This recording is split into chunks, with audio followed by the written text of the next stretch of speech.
need supplemental intervention and decrease some of those false positives and negatives that we get as well. I think a final point too is we're returning from some long maybe closures or a school year that has had multiple disruptions to in-person instruction, including the shutdown back in the spring of 2020.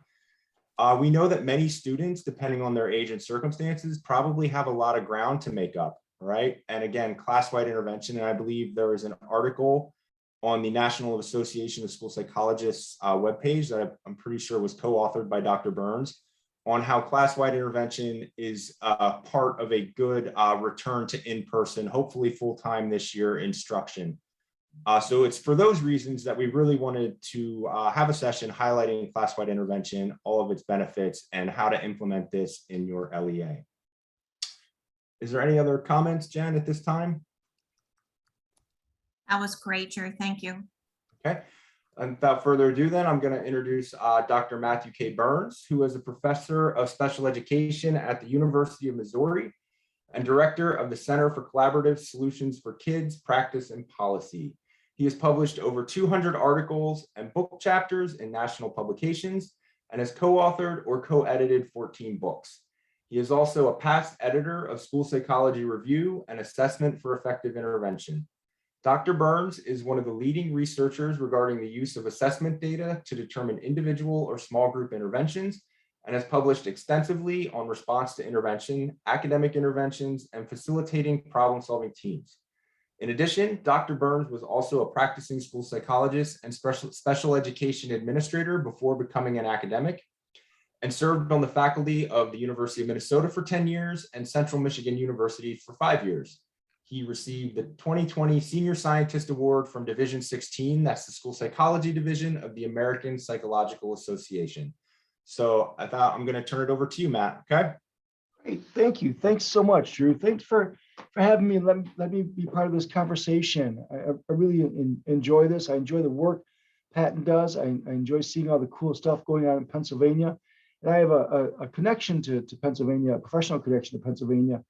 I don't know if any of you remember instructional support teams, but in the early 90s, Pennsylvania's special ed programming was among the most innovative in the country, still is, but the example I'm talking about was from the 90s. And the person who helped develop it was the director of special education for the state of Pennsylvania, Jim Tucker. And he left there and went to Andrews University and was my advisor in grad school. So all I knew was this utopian of Pennsylvania from grad school. And I graduated and was surprised to see that the rest of the world didn't operate like that, like was happening and what I learned in Pennsylvania. And so I always enjoy, getting back there. I'm sorry I can't be with you in person. I'm not able to do that today, but I'm really excited to be part of this ongoing work and conversation in which you are engaging. So today we're going to talk about classroom interventions. I'll mention right now that I have the chat box open, and I will follow it. It's a fairly large Zoom group with over 400 participants. So if I best I can, if you enter in a chat for a question, feel free to put it in the chat. You can unmute and ask as well, but feel free to put it in the chat, and I'll monitor it and try and respond, right away. If there's quite a bit of conversation going on in the chat, I may not be able to do that, but if you have a question, just go throw it in the chat, and I'll try and respond to it right away. So today, I invited me to talk about class-wide interventions for reading and math, setting the foundations for success. That was the title we sort of agreed on. And I was preparing for this and looking at it and thinking about what I want to talk about. And I'm also active on social media, and I moderate a couple of Facebook and pages and Twitter handles. And I've noticed that for some reason, maybe because of the time of year, there's a lot of conversation about screening. And teachers are saying, well, we've got all these screening data, now what? Now what do we do? And that sort of was an aha moment for me. I had a teacher one time, a friend of mine put on Facebook, I can't wait to get my data so I know what to do with my kids, said no teacher ever. And I really was crushed by that. Like, what do you mean? How do you know what to do with your kids without data? And so I thought, well, today, what I want to do is really focus on, yes, setting foundations for success, but I'm going to, on the fly, retitle it as Class-Wide Interventions for Reading and Math, putting your screening data to work. We do a great job of screening in the schools. We don't usually do a good job of using those data to decide what to do.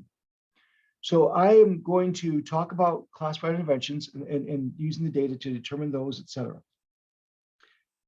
If time allows, and I think it probably will, we have quite a chunk of time here, I hope to get and talk a little bit more about other ways to look at the screening data to make some early intervention decisions as well.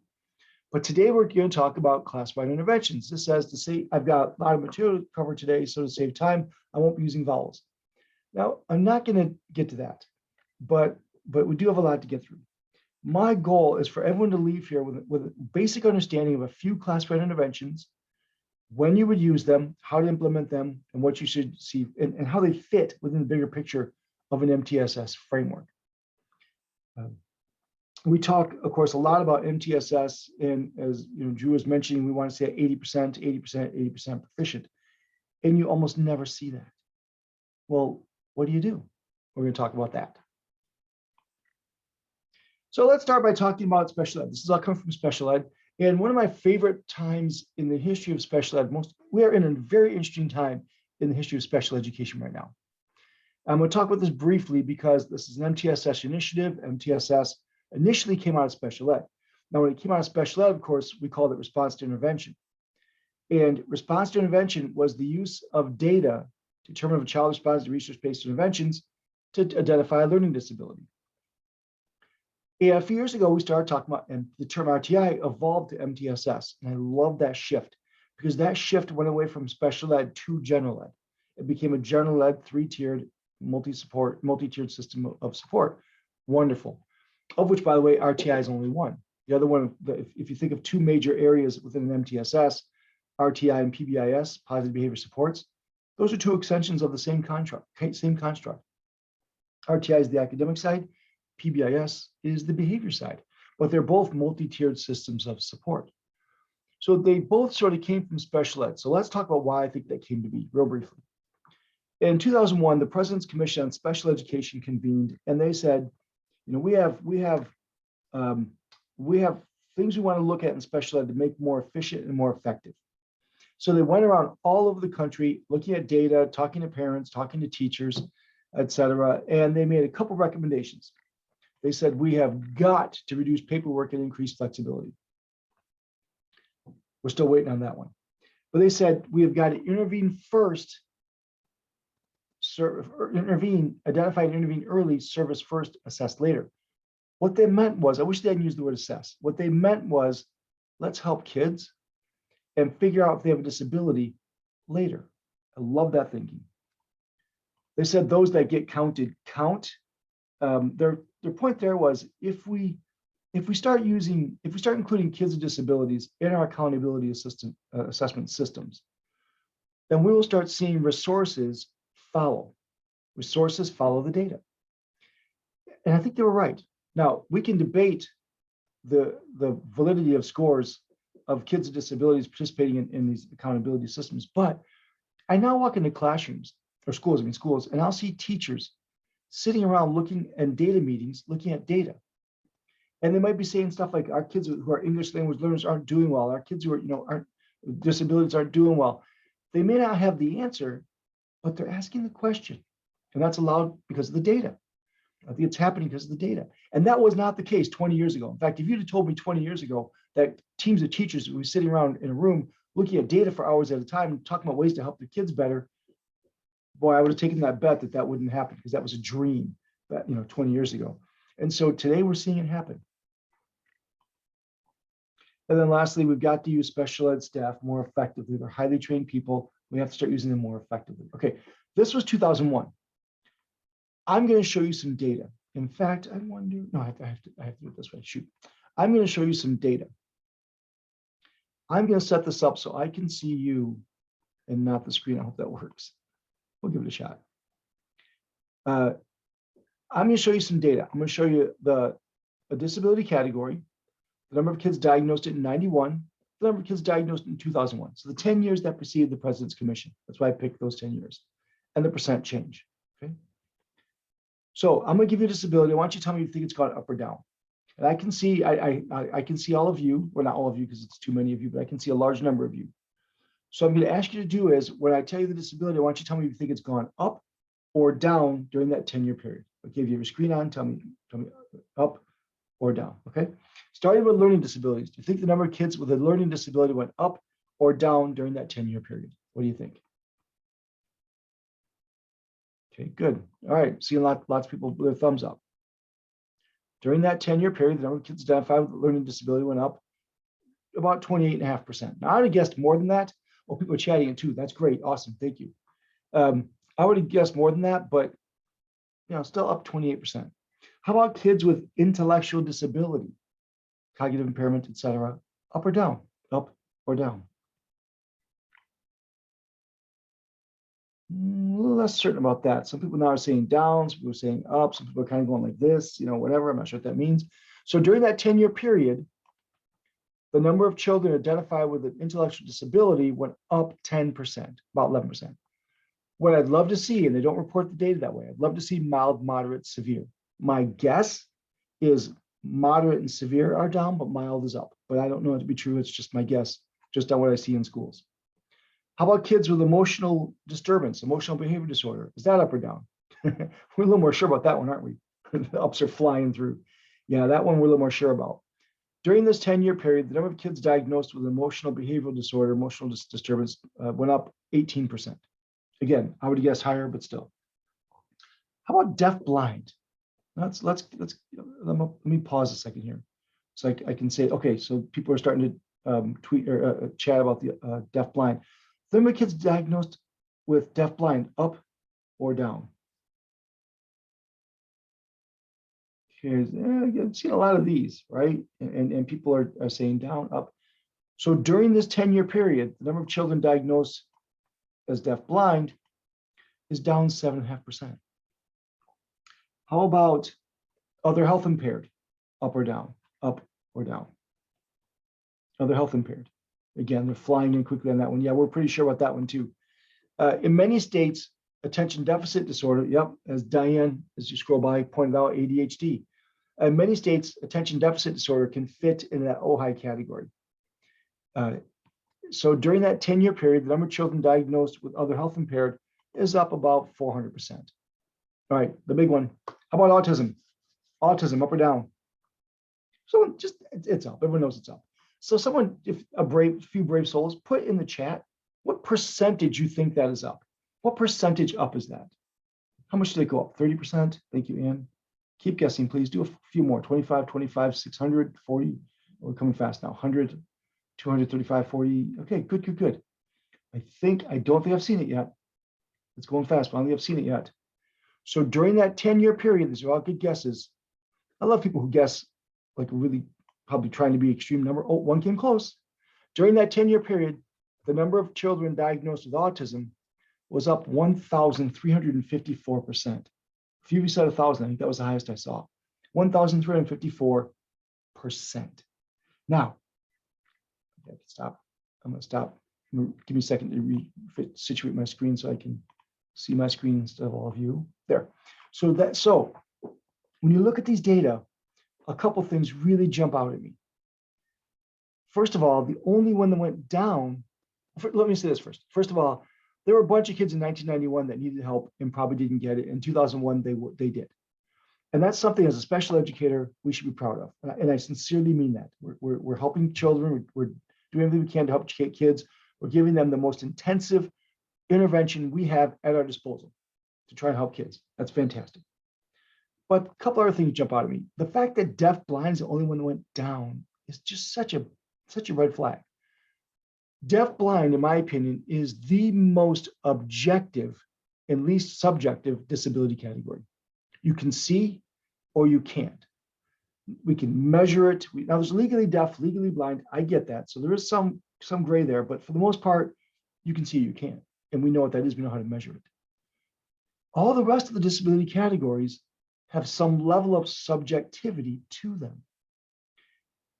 Now autism is its own thing, right? Autism is its own thing going on right now. But I would argue the more subjective the disability category, the more it's gone up. OHI, if you've got a child who's not doing well, a savvy parent with resources, and they for some reason want their child to identify as OHI, it's going to happen, right? It's going to happen.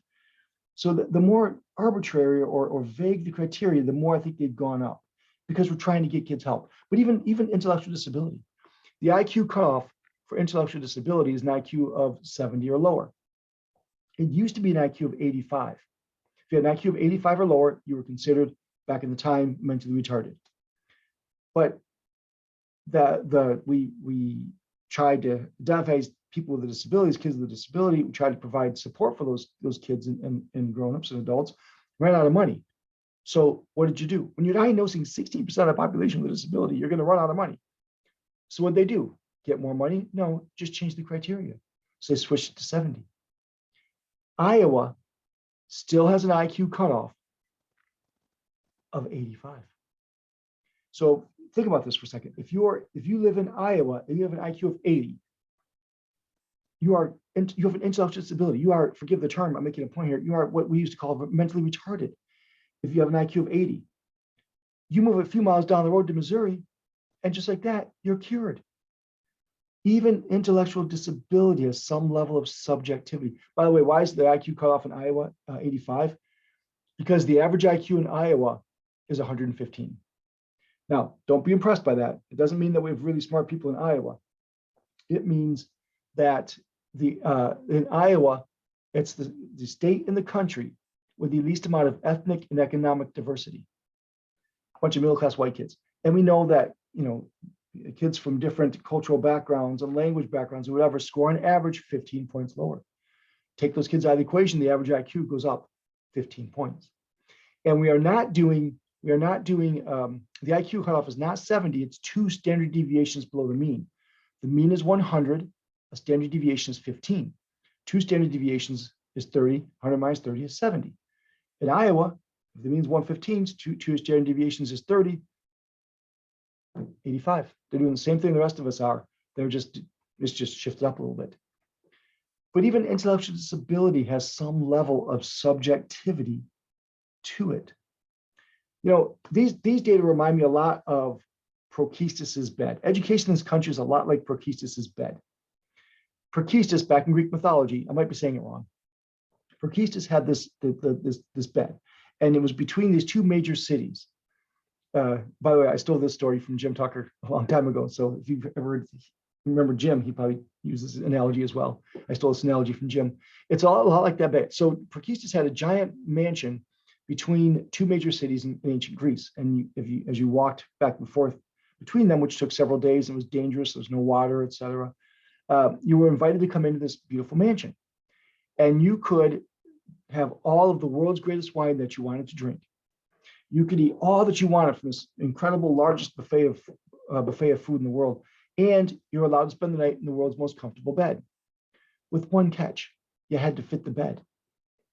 If you were too tall and your feet hung off, cut your feet off. If you were too short, he stretched you on the rack until you fit the bed. Education in this country is a lot like that bed. If you fit it, it's an incredible experience. If you don't, there's something wrong with you. And we have to find out what's wrong with you and fix that. And these data, along with the findings of the National, the Special Education Commission, have led us to start and think, well, maybe it's time we start looking at the bed. So how do we get best results? I'm going to show you some effect sizes. Effect sizes are my favorite statistic. They're really easy to understand. If you're not familiar with Hattie's visible learning book, I highly recommend it. It's got some methodological difficulties with it, but it's in essence a whole bunch of syntheses of research. Let me see if I can find a good example here. Let's see, and it boils it all down to one simple number. I want to find a good one. Oh, that's a bad example, but I'll show it to you anyway. So grade retention, you can see, says grade retention actually has a negative effect. So there are 7 meta-analyses, 207 studies. So it's an effect size. It's a standard deviation unit. So Cynthia asked about sense of impact of bias and equity has on the data. I assume you're talking about the number of kids identified. That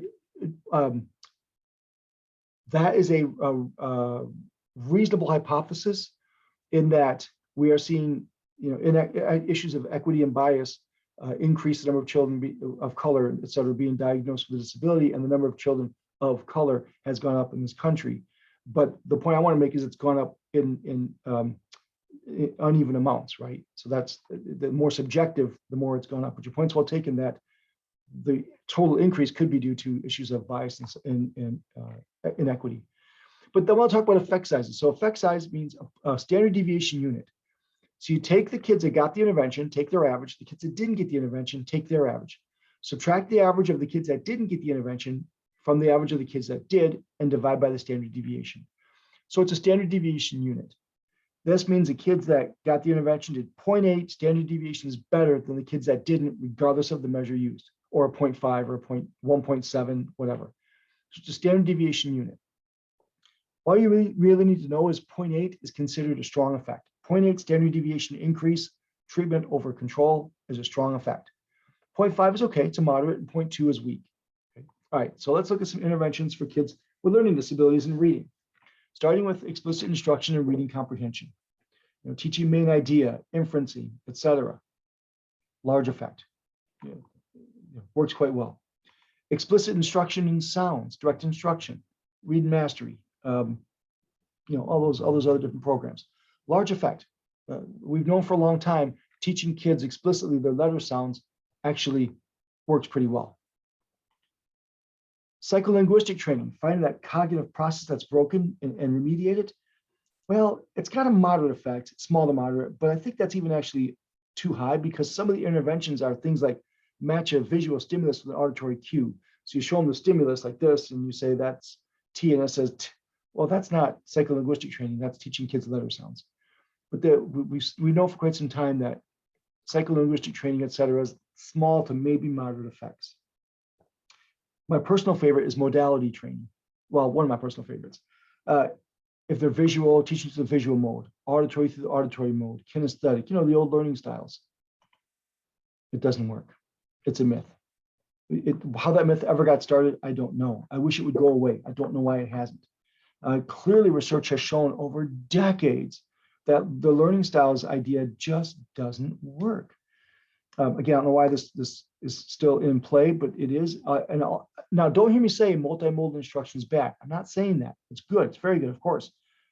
What I'm saying is, if your child's a struggling reader, simply matching their supposed learning style, their supposed modality, will not be the intervention that helps them learn how to read. And I hope I'm saying that clearly enough. Diet. Cut out red dye number 12 and kids can read. Fine, but no. And then lastly, perceptual training, vision training, where you train kids to focus the light on their eye and to follow little lights with their eyes and so on. No, zero effect. Again, for decades, we've seen this. The American Association of Optometrists, the British Association of Optometrists, the American Medical Association have all called for a moratorium on the use of vision training as an academic intervention because there are decades of research that shows it just doesn't work. So my rhetorical question here is, looking at these data, what's the best way to teach a kid how to read? You teach him how to read. It's our best chance. Always has been, always will be. We've been looking for that silver bullet. We've been looking for that magic wand, gosh, for 50 years. It doesn't exist. I wish it did. I hope we find it. I really do, but I don't think it exists. I think our best chance, regardless of the situation, is to teach them how to read. Sometimes it's a long shot, I get it, but it's our best chance. So I want to bring you back then to wrap this up and move on to talk about, wrap up special ed. What is special ed?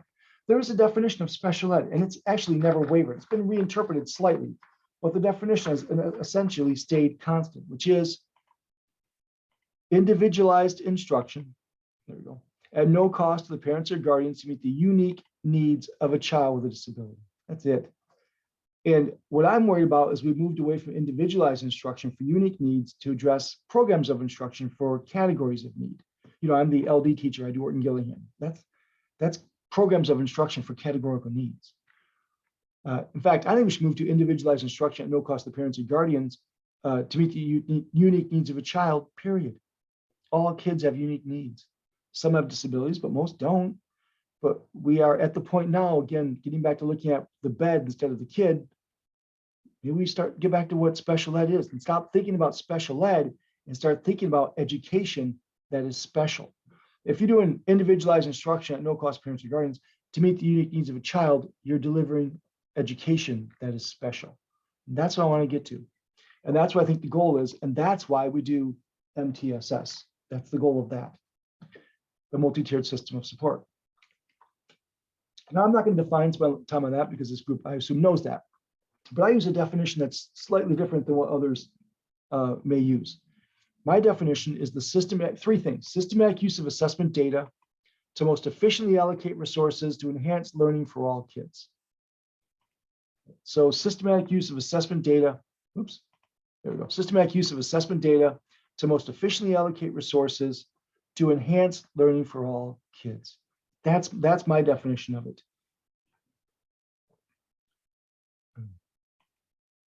All right, so again, I'm not going to spend time talking about MTSs. I'm going to just make a couple quick points about it.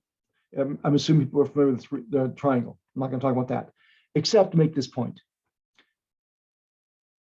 As kids move across the tiers, we collect data, and we collect data more frequently, and we collect data more precisely. In tier 1, all we need is 3 times a year, can read, can't read. That's it. Many of your screeners do that very well. I'll talk more about this in a few minutes. Many of your screeners do that very well. Just can read, can't read, can do math, can't do math. That's all we need. Now, classroom teachers, I'm sure you're thinking, oh my gosh, I need a lot more data than that. Yeah, of course. But I'm talking about systematic use of assessment data to efficiently allocate resources to enhance learning for all kids. 3 times a year, I need can read, can't read, can do math, can't do math. That's it. And then kids getting a tier 2 intervention, now we're going to assess those kids at least once a month. And now I need to see can read, can't read, can decode, understands what they read, has phonemic awareness. And then tier 3, well, geez, those kids we're going to assess at least once a week, maybe even twice a week. And now I need to see can read, can decode, can't decode. Well, for what grapheme does the kid know the sound, etc. We collect data more frequently, and we collect data more precisely so we can do more in-depth problem analysis. All we're trying to do in MTSS framework is answer 3 questions. I don't care if you're doing reading, math, or behavior, whatever. If you answer these 3 questions, you'll have a strong MTSS. The primary problem analysis question for tier 1 is there a class-wide need? Is this a systems issue? Is this specific to the kid, or is it a systems issue? Is there a class-wide need? The second one, primary problem analysis question for tier 2 is, what's the category of the problem? So tier 1, is there a class-wide need? Now, tier 2, now we're talking about individual kids, but it's a categorical thing, right? It's fluency or comprehension or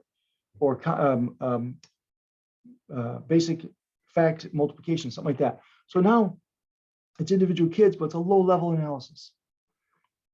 And then tier 3, well, that's when we really dive in. And that's when we want to see what's the causal variable. So that's what we want to see. By causal variable, I mean the environmental variable that we can control that's most closely related to the problem. The environmental variable we can control that's most closely related to the problem. That's what I mean by causal variable. That's individual in-depth analysis. Now, a lot of schools in which I work, their MTSS system starts with tier 3 analysis. The problem-solving team model, which is used still quite a bit in Pennsylvania, although I'm not sure about, it depends on the area you're in quite a bit, and it's more so in other states as well. But many states I've seen, when you start an MTSS, the first thing they'll do is start a problem-solving team and train the problem-solving team. And that's fine. Problem-solving teams have a fine purpose. But if your first step in starting MTSS is to start with a problem-solving team, your model is doomed to failure. I can almost promise that's doomed to failure. Because without good class-wide intervention and good tier 2, you can't have a good tier 3. In order to do in-depth level analysis that you need to do to be successful at that tier 3 level, you got to be working with 5 to maybe 10% of the kids, and that's it. So in order to get that number down, you have to have a good tier 2. A good tier 2 can get that number of kids down, who need help and really intensive help, to less than 5%. a good solid tier 2. But you can't have a good solid tier 2 without a solid tier 1. What that means is, because with a good solid tier 1, you get the number of kids who need support down from 70, 80, 60%. Let's say in your school, you have 60% of your kids scoring the proficient range. And there's, what's that? Let's say 500 kids. Okay, so that means 30% of the kids are not in the proficient range. So 30% of 500 is 150. Okay, so in a class, in a school, 500, elementary school, 500 kids, let's say 60%, I said 30, didn't I? Good math. 60% proficient. That's exactly right. So I'm talking about here, Brooke, 60% proficient, 40% are not. Let's say that. 60% proficient, 40 or not. 40 times 200, 500 is 200. Sorry about that. 40 times 500 is 200. Let's say your problem solving team meets once a week, talks about 2 kids a week. There's 34 weeks in the school year, that's 68 kids. You've got 200. You can't do it. You first got to get that number down to that magical 20%, which we so rarely see in schools. Then a good tier 2 can get that number down to a good 5, 10% at tier 3. So without a good tier 2, you can't have a good tier 3. Without a good tier 1, you can't have a good tier 2, which means without good core instruction, nothing else matters. You cannot have an effective MTSS without good core instruction. When you've got the inverted triangle, the chances of success are very slim. So we start with tier 1 and we start with the core. It's all about the core. It comes down to core instruction, core everything else. So we're going to talk about that. Much I'm going to talk about today. I will probably show you this website. A lot of this is going to come from the work I do with PRESS, the Path to Reading Excellence in School Sites. When I was at the University of Minnesota, I was the co-director of the Minnesota Center for Reading Research. And the Target Corporation was just down the road. And Target called us up one day and said, Target Corporation at the time was giving away $3 million a week in corporate, the corporation was giving $3 million a week in charitable contributions. They were giving out to like museums. They were focusing on cultural things, theaters. And they called us and said, we're doing cultural things. We want to focus on literacy. We don't know what to do. Where do we start? Will you help us? I said, sure, we'll help you spend $3 million a week. So we started meeting with them. This went on for a few months. And then they finally said to us, myself, Lori Hellman, and Jennifer McComas at the University of Minnesota, they're both still there. They said, what would it look like? What would a literacy program look like by the end of 3rd grade, every kid could read? So we went and developed this Path to Reading Excellence in School Sites. And we came back to the Target headquarters and did a presentation. And they're there, but you should see their headquarters. They're beautiful. Like their technology makes our smart board look like a chalkboard. It was really fun. Did the presentation, they came up afterward and said, that's great. How much would it cost to do it? We said, well, if we did it in like 5 or 6 schools, it would cost this amount. And they cut us a check. They gave us $8 million to go build this system and test it in 6 schools in Minneapolis. I've never been that lucky before in my life to have someone call me and give me $8 million to spend on my research. It was a once in a lifetime opportunity, and it was fabulous. And we learned so much in doing so. We learned one of the first things we learned was this. Looks familiar, right? This is my classroom, right? And I've got how many kids that is, whatever that is, like 21 kids or something. And how many kids are in the green? 1, 2, 3. Oh, this number must not be right. But just count flat out green. 1, 2, 3, 4, 5, 6. And we've got 1, 2, 3, 4, 5, 6, 7. Oops, let's count. 1, 2, 3, 4, 5, 6, 7, 8. And we have more kids in red than green. That's not going to work. Nothing we're going to do for this will work. However, I had $8 million. I had an army of research assistants. I had 24 doctoral students in curriculum instruction, school psych, and special ed.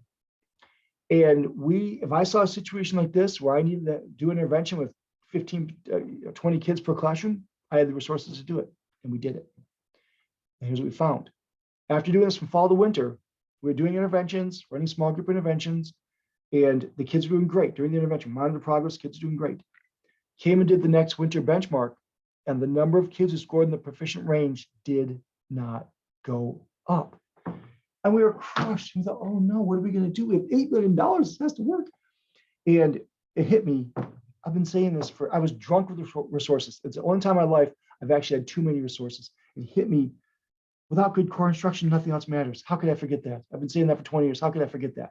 So we scrapped it and started all over again. So, okay. By the way, I should show you this. So we wrote an intervention manual. That's really good. I get no royalties, by the way. We wrote this intervention manual, but it started off, we were doing all these interventions. So this is full of a bunch of intervention scripts. So I can show you an example real fast. Bunch of intervention scripts. Just in a sense, yeah, step 1, do this, step 2, do this kind of thing. Like that's not my thing, it's fine. And so we were doing this, RAs were doing this. And so we thought maybe the teachers want to see this. So we printed all of our interventions, put them in a 3-ring binder, and handed them out to all the teachers in these 6 schools. We got a phone call from the union, I think it was the president that night, that said, yeah, hi, we heard you gave out 3-ring binders to your teachers, to the teachers today. Yeah, you're not allowed to do that. It was in the collective bargaining agreement explicitly, we were not allowed to hand out 3-ring binders to teachers. And I promise this is true. It was Lori Hellman who had the call. And Lori said, well, we have a grant, we have some money. Can we spiral bind it? Do one of these? Oh yeah, that's okay. That you can do. I swear this is true. So we spiral bound it. So since we did that, we made a little cover and made it look a little nicer. Threw it up on the web and said, you can download this for free, or send us $25. We'll print it and send it to you. $25 just to cover the cost of shipping and printing. In the first year, we had, I don't know, maybe 10 people download it. We had over 2,000 send us the $25. Thought, oh, that's pretty cool. So we built this website that now you have to pay to belong to it. I'll show it to you later. But again, I get no royalties from it. But this all came from that experience. So I had $8 million. I was out having these RAs doing really great interventions, and the kids are making progress, but they didn't go up. They didn't score in the proficient range. So, okay, what do we do? All right, number 1, let's look at our screener. There are 4 purposes of assessment in an assessment intervention framework. 4 purposes of assessment. Actually, 3. Let's do this. 3. I include program evaluation in there. In hindsight, I might just start taking that out. It's how's the education system working overall, and that's the state test. As an interventionist, the state test tells me nothing. State test, I've never gone in and to work with a kid and say, well, let me see his state test scores. They tell me nothing. Now, chances are, if I'm working with a kid, they didn't pass it, of course, but they provide no diagnostic information whatsoever. Most state tests are very poorly constructed. They're written for political reasons, not psychometric ones. I do love state test names. Here in Missouri, we're the Missouri Assessment Program, which we call the MAP. And of course, every other state in the country uses the Northwest Evaluation Measures of Academic Progress, MAP, that test, which is a fine screener. We don't use that often in this state because our state test is called the MAP. It's too confusing to have 2 tests named MAP. In Minnesota is the Minnesota Comprehensive Assessment, super boring. In Virginia, it's the assessment is called the Standards of Learning. So in Virginia, the assessment system, the acronym is the SOL. But the best one is in Utah. Utah is the Utah Performance Assessment of State Standards, which they call the UPass. And of course, the kids all called the UPass. And of course they did. Like, who didn't see that one coming, right? State tests don't help me much at all. I hardly ever talk about them. So they're on there. That's the last time I'm going to talk about them. So the 3 more important decisions are screening, diagnostic, and monitoring. Screening is which kids need help. Diagnostic is once we identify the child as needing help, what type of help do they need and in what areas? And then we monitor the progress. The assessment has to match the purpose for which it is being used. Let me pick on one. We say, you might think no duh, but yes, Brian, is our state test worth looking at when checking for 80% proficiency. If you don't have a different screener, that might work. The only problem is the state test, you get the data too late.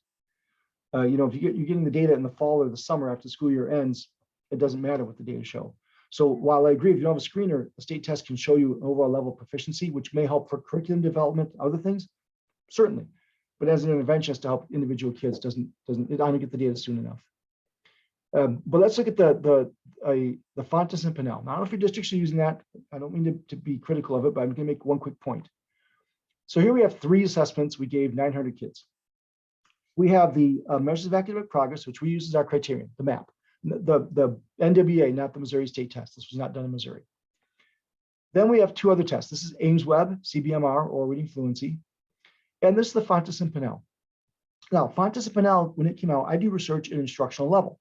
So whenever something comes out that supposedly assesses the instructional level, I like to take a look at it. This came out and it says, assesses the instructional level. So I got it. And, like on page 2 or 3, it says this test can be used for screening. Oh, I didn't know that. So I flipped through a little bit more and there were no data to support that. Well, let's find out if it can. So we use the MAP as our criterion because it's a good test. And we didn't want to use the state test because most state tests aren't well constructed. We use Ames-Webb and Fontes and Pinnell. Here's what we found. Of the 646 kids who do well in the MAP in second and third grade, these kids are second and third graders. Of the 646 kids who did well in the MAP, 501 of them also did well on Ames-Webb, which is 78%. Think about it like a grade. That's a C+. It's passing.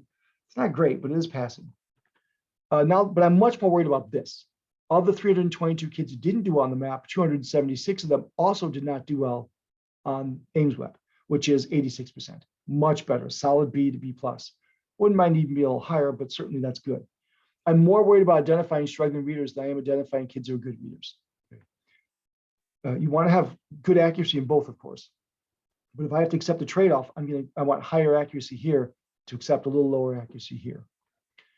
Overall correct classification of 80%. Again, B-, acceptable. I'd like to see a little higher, but certainly acceptable. Now, look at the Fontes and Pinnell. Of the 556 kids who do well on the MAP, 367 of them did well on the F&P. And by do well, I mean reach the level that the publisher said they should be at by such and such a grade. So of those 367 also did well, which is only 66%. And it's a D. It's not that great. Of the 290 kids who didn't do well on the MAP, only 90 of them did not do well on the F&P, which is only 31%. That's alarmingly low.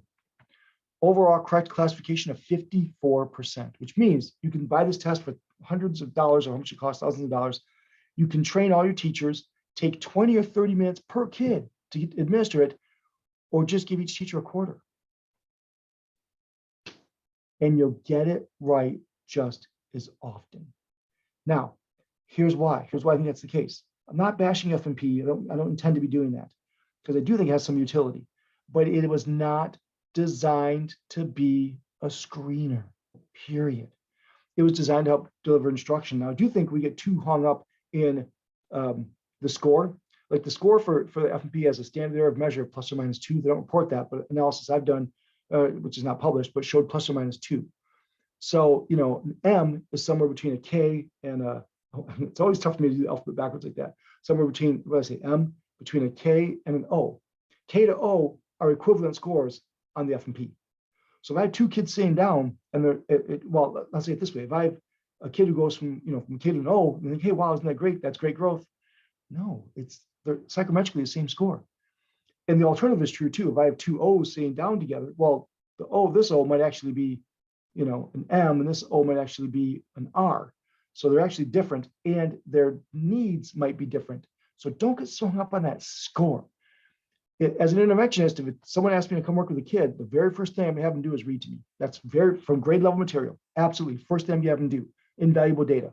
At the back of the F&P are some really great decoding measures and phonemic awareness measures. Great. Don't get hung up on the score. It was not designed to be a screener.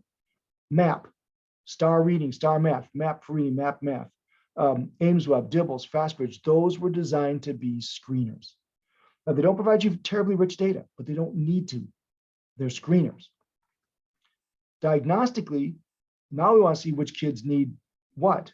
So STAR and MAP, I'll pick on STAR for a second. STAR says they have, MAP has goal scores, I think they're called goal scores. STAR has sub-test scores, component scores, I forget what they're called.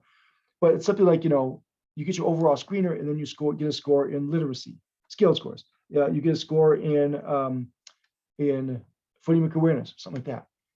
Those scores are based on item response theory, which means the kids who take it likely sometimes get a score on which they may have taken 1, 2, or even 0 items.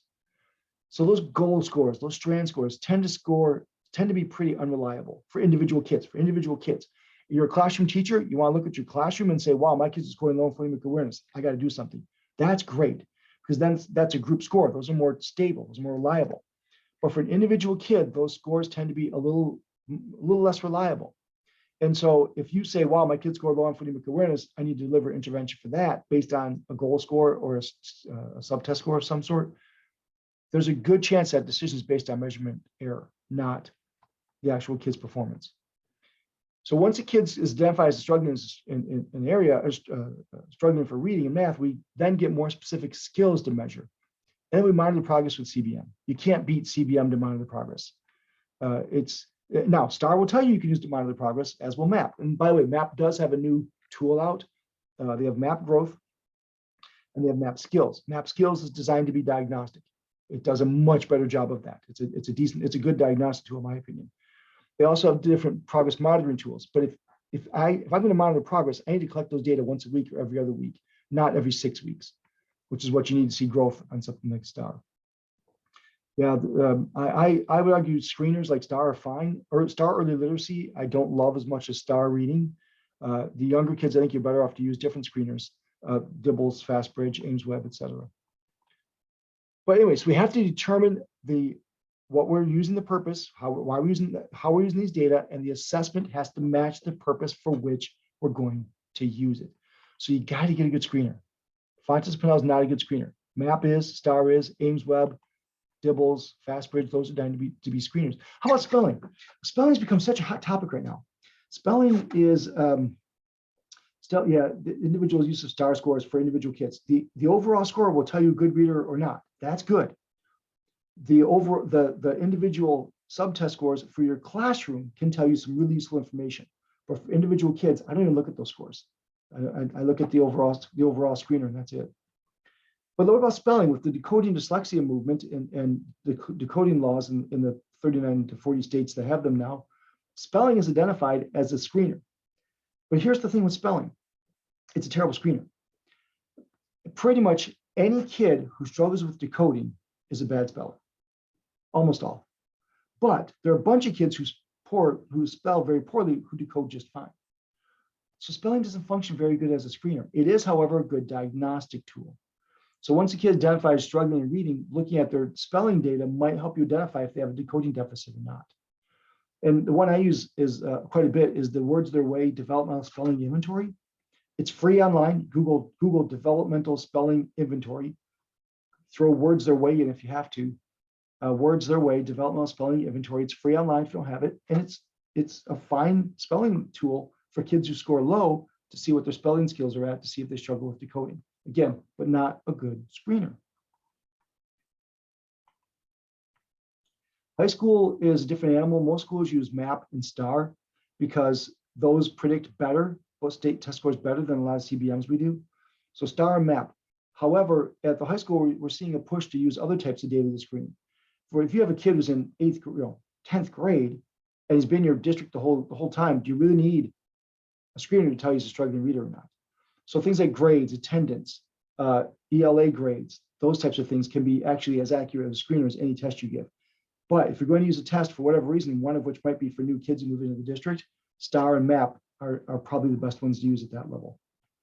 Oh, thank you, Lauren, for finding that. So get a good screener. So that was our first lesson learned. Reliable, quick, easy to use, informs instruction, and preferably cheap. Oh my gosh, I wasn't planning on talking this much about screening. You probably have other people speaking on this, and if it's Amanda, she'll tell you the same thing. Amanda Vanderheyden. We did this really cool study.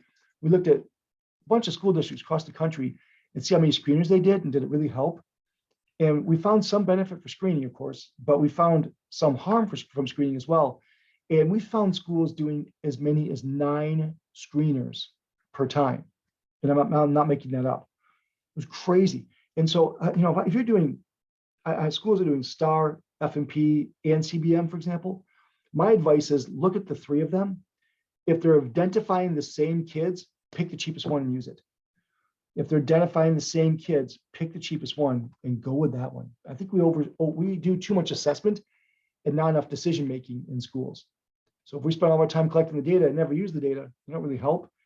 But if we also have data, more data aren't always better. And if you're getting the same decision with one source of data as opposed to five, five doesn't make it better, five makes it more expensive. So now you got the data, what do you do? So words their way, although that's psychology today. I'm not a big proponent for psychology today per se, but words their way, I'm not sure what this is, but the screener, the spelling tool is fine. The program is a good supplement.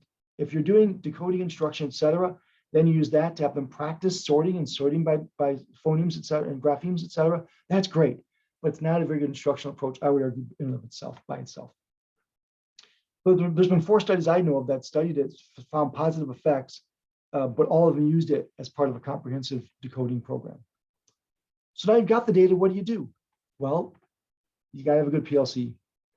You gotta have strong, when I go to schools and they say, we want to start an MTSS, my first question is, well, what's your core curriculum? My second one is, do you have a good PLC? And tell me about that PLC, professional learning community.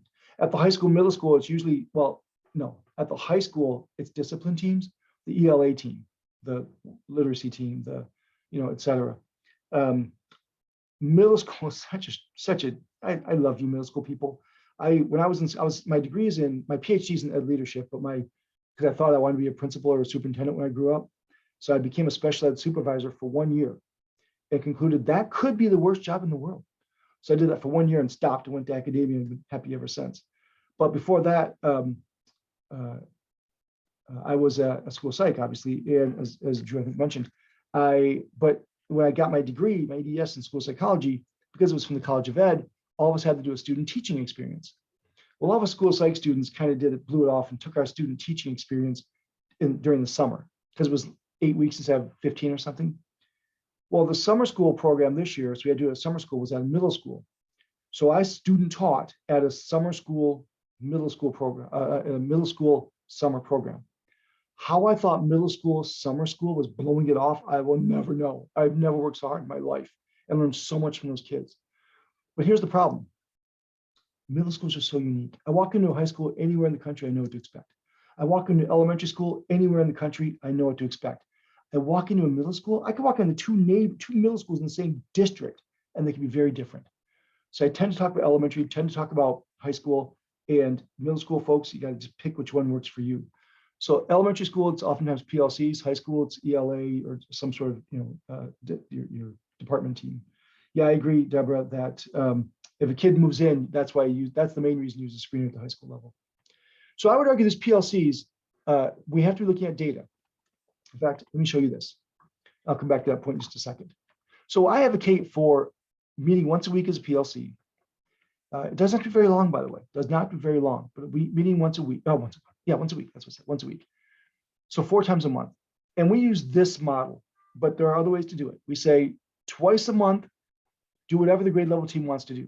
I mean, whatever your model is, not whatever you want to do. Whatever the district's model is, that's what you do twice a month. Your content focus of your PLC. So if you want to talk about STEM or behavior or whatever, go for it. But if you're doing MTSS in reading, once a month, you got to talk about core literacy instruction. Same thing's true for math. If you're doing MTSS in math, once a month, you got to talk about core math instruction. So if you have a system where some PLCs use a 6-week cycle, 6 weeks we talk about behavior and then science, then whatever, that's fine. But I would advocate once a month, you got to talk about core instruction in literacy and math. And our last meeting, and the order of this doesn't matter, but the 4th meeting of the month is our MTSS meeting, where we look at the data. We look at screening data, progress monitoring data, decide what to do. And I would advocate for having a data management team. And the data management team is usually, for an elementary school, 2 or 3 people. And once we get the data, once the data are collected, the screening data I'm talking now, once screening data, remember I'm talking about screening data now. Once screening data are collected, we get that to the teachers right away. The very next PLC or departmental team, we talk about the data. A member of the data management team attends that meeting to facilitate the conversation. So important to do this. Usually it has to be people with some flexibility in their schedule. We usually have 2 people so they can divide it up, 2 or even 3. So they can divide the meetings up. Oftentimes it's school psych because they know data and consultation and they have flexibility built in their schedule. But teacher consultants, instructional coaches, anybody who really understands data, their job is to go to that one meeting a month and facilitate the conversation. So yes, school psychs, I just advocated for you to have, one meeting a month, although arguably I could even retract that and talked into 3 meetings a year. So I'm talking about adding, 15 meetings to your schedule every year or even more. And I recognize that that's work, but I will still advocate that will in the long run save you work if they're in school psychs on the call. So we're gonna have this data management team. It's usually just two people who know data, and they're gonna divide up the teams and facilitate that meeting. So when we meet to look at the screening data and the progress monitoring data, someone's there to talk about it. And part of the reason I advocate for that is we look at the data differently than a lot of teachers look at it, typically. I one time worked with a group of teachers for a grant I was on and spent 50% of my time out in the school. And at the end of the project, gave them some data to look at just for a study I was doing. And this is a group that I met with them once a month and facilitated the meeting and really worked hard with them on interpreting screening data, et cetera. And after doing this for an entire school year, at the end of the year, I gave them data to interpret, and they got it wrong. Like I can't present in the gray area. It was just flat out wrong. And that was really, again, sort of devastating to me because we'd worked so hard for the whole year. And that my aha moment from that was, you got to facilitate that meeting. You got to have someone there who knows this and can really help that happen. I also advocate for having a form. Any reform has to have a good form. So in press, we came up with this form, which I sent to you as a handout, a blank one. So here we put in the date of the assessment, teacher's name, the assessment we used, the median, talk about in a second. So basically, it's just a quick little form that we can use to address 5 questions that we try and answer during a grade level team meeting. So at that grade level team meeting, we want to identify which kids are struggling, what do they need? I'm sorry, is there a classified need? Which kids are struggling? What do they need? And do we miss anyone? We really want to focus on those questions. Is there a classified need? Who needs help? What help do they need? Did we miss anyone? That's it, those 4 things. There's a 5th I won't talk about today. Those 4 things. And this form kind of follows that, and I'll show you why in just a few minutes. So let's come back and look at these data again. This is screening, typical screening. I've got 23 kids. I've got 1, 2, 3, 4, 5, 6, 7, 8, 9, 10, 11, 12. 12 was scored low. So if we see 12 out of 23 kids scored low, and this is done the winter, so 12 kids below 91. Can you run a small group intervention with 12 out of 23 kids? No, I'll tell you the answer right now. No, you can't. You just don't have the resources to pull it off. You just don't. So the first thing we have our PLCs look at is they compute the class median. In this case, I'll talk about that in just a second. In this case, it's an 87. This is CBMR 87. They look at that winter benchmark, these data were collected in the winter, and the score was a 91. The benchmark criterion is a 91. If this median is below the criterion, we have a class-wide need. It's a systems issue. We have a situation where it would be more effective to take the intervention to the kids than it is the kids doing the intervention. We can't really even do effective small group interventions right now. I can. In fact, I don't know why I don't have a slide on that. I'll do this. I'll put it in the chat. Question 1 is there a class-wide need? Question 2 is, who needs help? Which kids need help? All right, that's okay. Question 3 is, what do the kids need? So the kids need help. What's their target area? What do they need help in? And finally, do we miss anyone?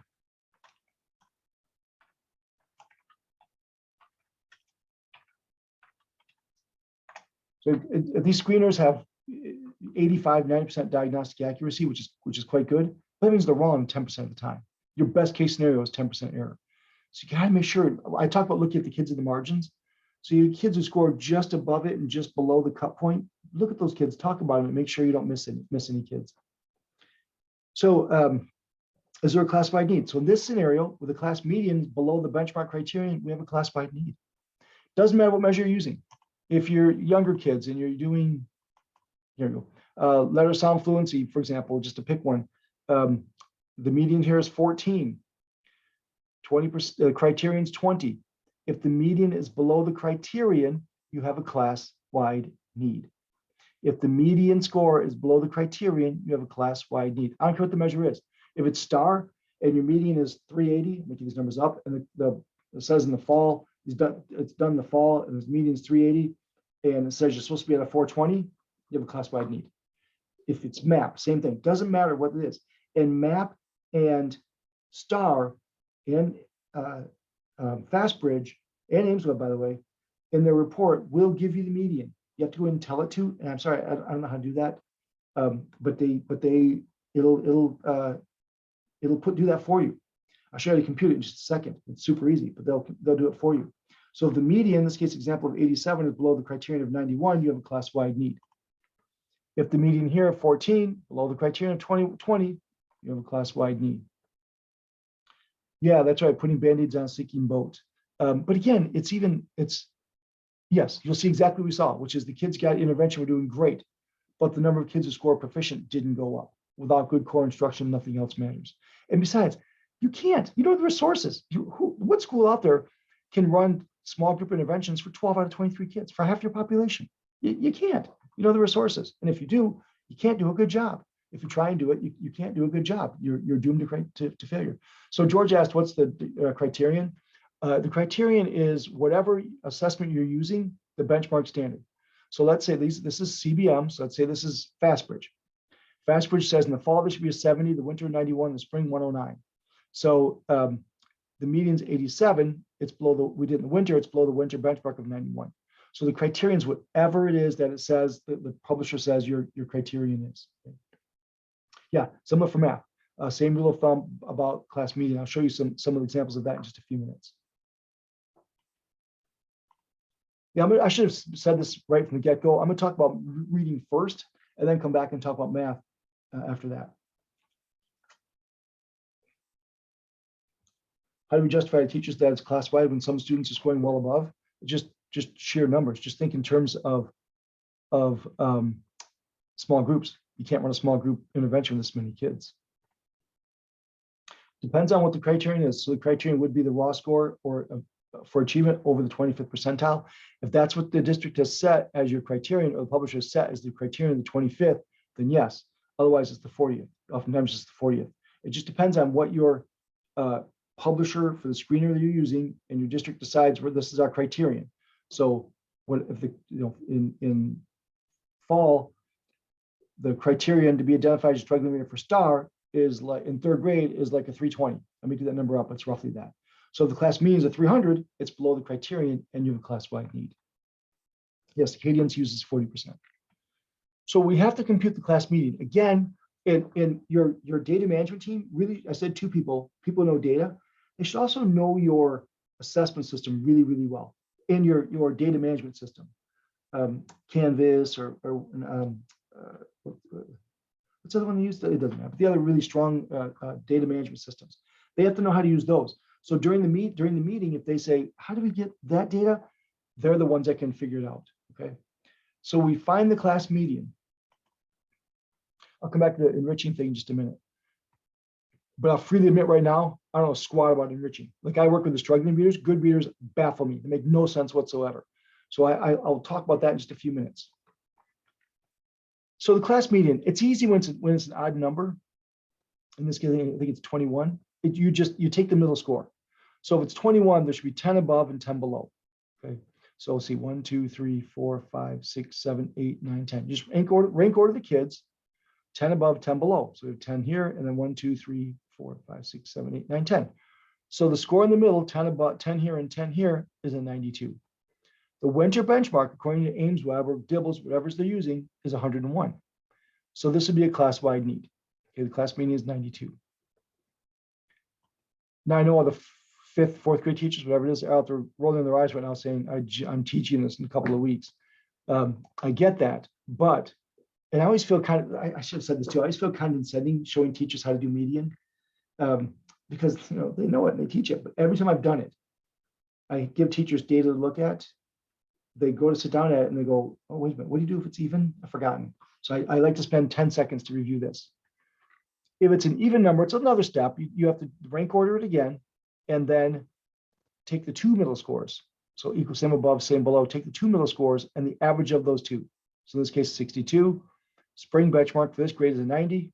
We have a class-wide need. And you see this, oh, that's not color-coded. This one's color-coded. Don't do the math. I mean, there's a class median. I mean, the class median's in the red or yellow, I guess. You don't have to really do the math, okay? Yes, class-wise efficient use of resources, that's right.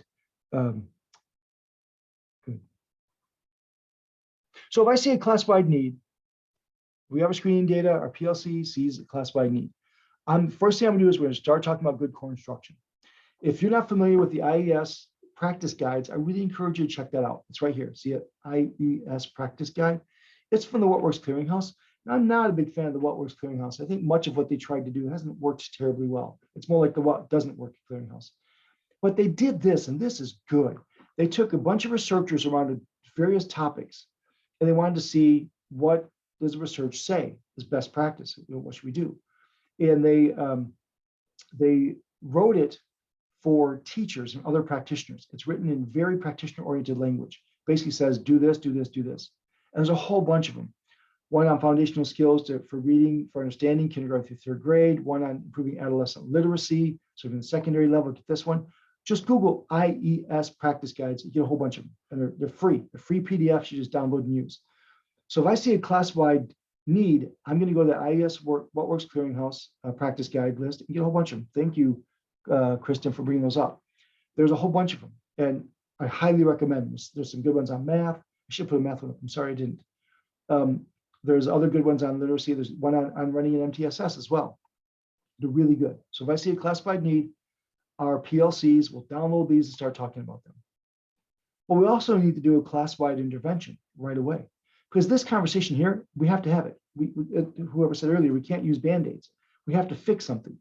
And it doesn't mean if you see a classified need that our teaching is bad. I don't mean to say that. Of course, all it means is whatever we're doing does not meet the needs of the kids. So we might have fantastic instruction, but the population has now changed. And so we got to do something different to meet the needs of the kids. And the pandemic is creating that, by the way. I'll talk more about this in a second. But we're seeing this with the pandemic. Kids are coming back lower than they've ever been before. So if I see class-wide need, we're going to have these conversations. And this can be a long conversation. This is going to take time to implement. We got to do something right away to help these kids. So in addition to that, we'll do class-wide interventions. Now, when I first started doing this, actually, Amanda Vanderheiden taught me about class-wide interventions in 2003, and they were on with math. So I thought, what's the reading equivalent? So I found peer-assisted learning strategies, which are a fine tool. Peer-assisted learning strategies are out of the University of Vanderbilt University. There's the website. They're like 20 or 30 bucks to buy. They're a spiral-bound thing. They're cheap and easy. There's a video you can buy if you want to see how to do it. But they're really, if you can read, you can do it. They're super easy. Well-researched, very well-researched. Good intervention. So I've been using class-wide interventions, PALs, for a long time. So we got that when we saw, remember I said I saw that in the press schools, the kids doing great, but the number of kids who scored proficient didn't go up. So we went and bought PALs for all the teachers and we gave it to them. So here, do this. And the teachers looked at it and said, it's 26 weeks, 30 minutes a day. You want us to give you 26 weeks, 30 minutes a day? No, we're not doing that. So we panicked, went back to our offices and came up with something else, with one exception. Every single kindergarten teacher said, oh, this looks cool, we'll try it. I love kindergarten teachers. Again, special place in heaven for kindergarten teachers. Every one of them, everyone I've ever worked with had the same response. This looks great. I think this will help kids. Let's give it a shot. And so in kindergarten, we choose K-PALs because the teacher said yes. First through third and then eventually fifth grade, and then now middle school. And high school, I still use high school PALs. I still use high school PALs quite a bit in high school if you see class-wide needs. I recommend that one. Kindergarten, I still use K-PALs, but first through eighth grade, we do something different. So once the teacher said, no, we're not doing that, we panicked, went back to our classroom, our offices and said, what do we do instead? And came up with this system. We came up with a system of partner reading, paragraph shrinking. So I think I'm gonna do is I think I'll walk you through it. Then we'll take a break. And I'll come back and show you some videos about what it looks like and how to implement it. And then we'll talk about it for math. So we looked at these group of kids. So here the benchmark standard is 90. And the median looks like there's an even number here. So the median would be the average of these two scores. So the average of those two scores is 63. We have a class-wide need. Okay. So what we did is we cut the class in half. And forgive the language I'm about to use, please, but for conversation, I'll think of it this way. So we have two groups of kids here. We have the lower readers and the higher readers. So what we're going to do is we're going to cut the group in half, and we're going to pair them up to create heterogeneous dyads. So, but we're not going to fold this, the highest of the highs with the lowest of the low. We're going to slide it. So the highest of the low is with the highest of the high. Or the low, sorry, I just said don't do that. The highest of the low is with the lowest of the low is the lowest of the high. There, say it again slowly. So the lowest of the low is with the lowest of the high. Okay. Then the next lowest of the low goes to the next lowest of the high. The highest of the lows match with the highest of the high. Someone asked earlier about enrichment. We'll come back to that point in a few seconds here. So we match them all up. So the student J is with student U and student A is with student K. So we don't fold it, we kind of slide it. So we create these heterogeneous dyads. And every dyad gets a folder.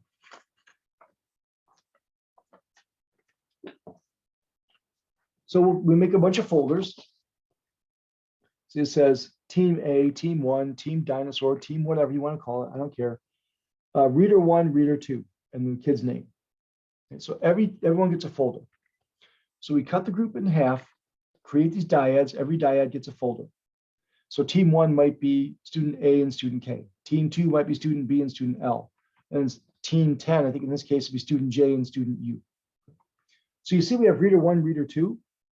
Reader 1 is always, always, always the stronger reader. And we don't tell kids that, but reader 1 in this case says Tom and Carl, I believe. So reader 1 is Tom. So reader 1 is the stronger reader. In this dyad of student J and student U, reader 1 is student U. In this dyad of student A and student K, reader 1 is student K. So then we say, okay, kids, partner reading time, buddy reading time for little kids, partner reading through 8th grade. Reader 1, they know their job is to walk up and go get the folder. Reader 2 goes and finds a place to work. And we let them sit at beanbag, chairs, at tables, whatever, on the floor, wherever they want to sit. So reader 1 goes and picks up the folder. We keep them in a bin somewhere in the classroom. Then we open it up, and here's a couple things. So on this side are the basic rules of things like, concentrate on reading, talk only to your partner, do your best. Then we have an error correction procedure I'll talk about in a minute. But for now, I want you to focus on this side. This side is a bunch of passages written at reader 2's instructional level. I'll say it again more slowly, written at reader 2's instructional levels. How you define instructional level is totally fine for this. If you use star map, etc., you get a Lexile. That works that's fine. For this, that's totally fine. So these are also, let's say the student's Lexile is 300. Reader 2's student Lexile is 300. So these passages will all be like 250 to 350, just roughly around 300. I get these from readworks.org. If not familiar with that, I can't recommend it highly enough. Readworks.org. It's a free website, totally free. You have to create an account, but it's all free. And there are lots of things on there, one of which is thousands of passages that you can sort by grade, by type, by content, by Lexile, you name it. So we will get reader 2's Lexile level, go to readworks.org, print a bunch of passages that are roughly that level. Now, I'd like to use books. I'd much rather have kids read books than passages. I did a study many years ago, which found that struggling readers read books better than passages, even when there was nothing on that page of the book except the words, they still read it better. So I'd much rather they read books. Every time I've tried, it's been a disaster. Because it's okay, reader 1, go get a book. They'll walk up and they'll this no, this one, no. Like it takes like a minute to pick out a book. So yeah, the free online progress monitoring tool as well. So so I use passages. Now, the only time I've used books with some success is with first graders, where the books are so small they can fit in this. When that's the case, then you can do it. Otherwise, it's really hard. So a bunch of passages written at reader 2's instructional level. Okay, they go pick it up. Reader 1 picks it up, reader 2 finds a place to work. Then they sit down and do this. They pick out a passage, and reader one always goes first. Reader one always goes first. And we tell the kids, reader one, your job is to pick it up, you read first. At the end, reader two, their job is to put it away. And they go put it away while reader one goes and sits down.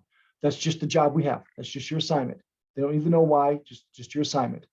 Reader one picks it up, they read first, reader two reads second, they put it away. That's just how it works. And we practice that routine. Even in middle school, I still practice that routine.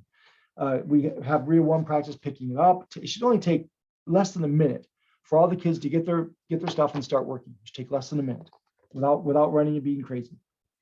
So sit down, reader one, stronger reader reads out loud. They pull out a passage, reads out loud for 5 minutes. Pull out this passage, read out loud for 5 minutes. Read out loud for 5 minutes while reader two follows along. Then 5 minutes are up. Okay, it stopped. Reader two, now it's their turn. Reader two reads the exact same thing again. It's fluency building, repeated reading. So reader one reads first, a passage at reader two's instructional level. Reader two follows along, and then they read the exact same thing. After 5 more minutes, so 10 minutes total, okay, we stop. Now we start over again. Reader one, you read 5 minutes, but new material. So let's say they read here, here, here, and here. Let's say they read down to here during the partner reading. Okay, so now this next part, we do partner reading, but after every paragraph, we stop a new paragraph shrinking. So if we read down to here in partner reading, okay, so now reader one, you'll pick up where we left off. Read this passage, this paragraph, go on the next page. And let's say they read this paragraph, and then time's up. Okay, reader two, now it's your turn.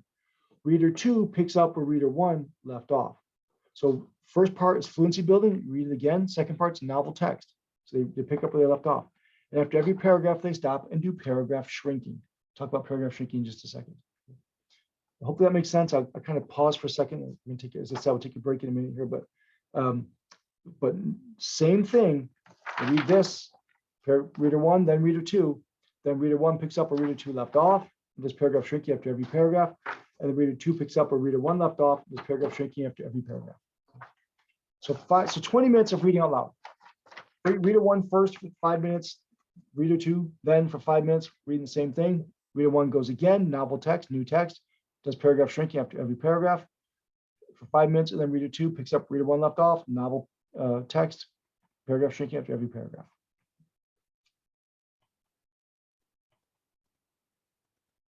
Paragraph shrinking. Paragraph shrinking is straightforward, but some kids struggle with it at first. What you want to do is you want to have them say the most important who or what in that paragraph. What's the most important who or what? What's the most important thing about the who or what? And say the whole thing in 10 words or less. I should tell you, by the way, we got this from PALS. What we did is once the teacher said no, they wouldn't do PALS, we said, okay, what really matters for PALS? Well, PALS does a bunch of stuff, but it does partner reading, paragraph shrinking. Let's peel everything else out and just focus on that. And we asked our teachers to do it for 2 weeks, for 10 school days, and we'll come assess and see how it went. So paragraph shrinking, most important who or what, most important thing about the who or what, say the main idea of 10 words or less. So it looks like this. Let's see. The most important who or what in that paragraph was Thomas Edison. The most important thing was he grew up on a farm, but he didn't like living on a farm. He wanted to work with machines. So say that in 10 words or less. And we have the kids put their hands down and put a finger down for every word. Now, word, not syllable, because kids will do that. They'll put their finger down for every syllable, every word. So Thomas Edison didn't like farming. He liked working with machines. There. That's all you have to do, 10 words or less after every paragraph during paragraph shrinking. Again, kids struggle with this, especially the struggling readers, especially the younger kids. I'm really going to push you to do the paragraph shrinking. This is the comprehension piece of it. I think it's really important. The person who's reading does the paragraph shrinking. The person who's reading does the paragraph shrinking. Okay. Thanks for asking that. And sometimes it takes some learning, so you'll need to model it. And so I usually model it 3 or 4 times, 3 or 4 days in a row. I usually model it. So like this, when we feel a cool breeze, we are feeling the circulation of warm air rising and cooling air rushing in to replace it. After the cold air falls closer to the ground, sunshine warms it up. Again, the warmer air will rush up into the sky. Circulation continues in a cycle. What's the most important who or what?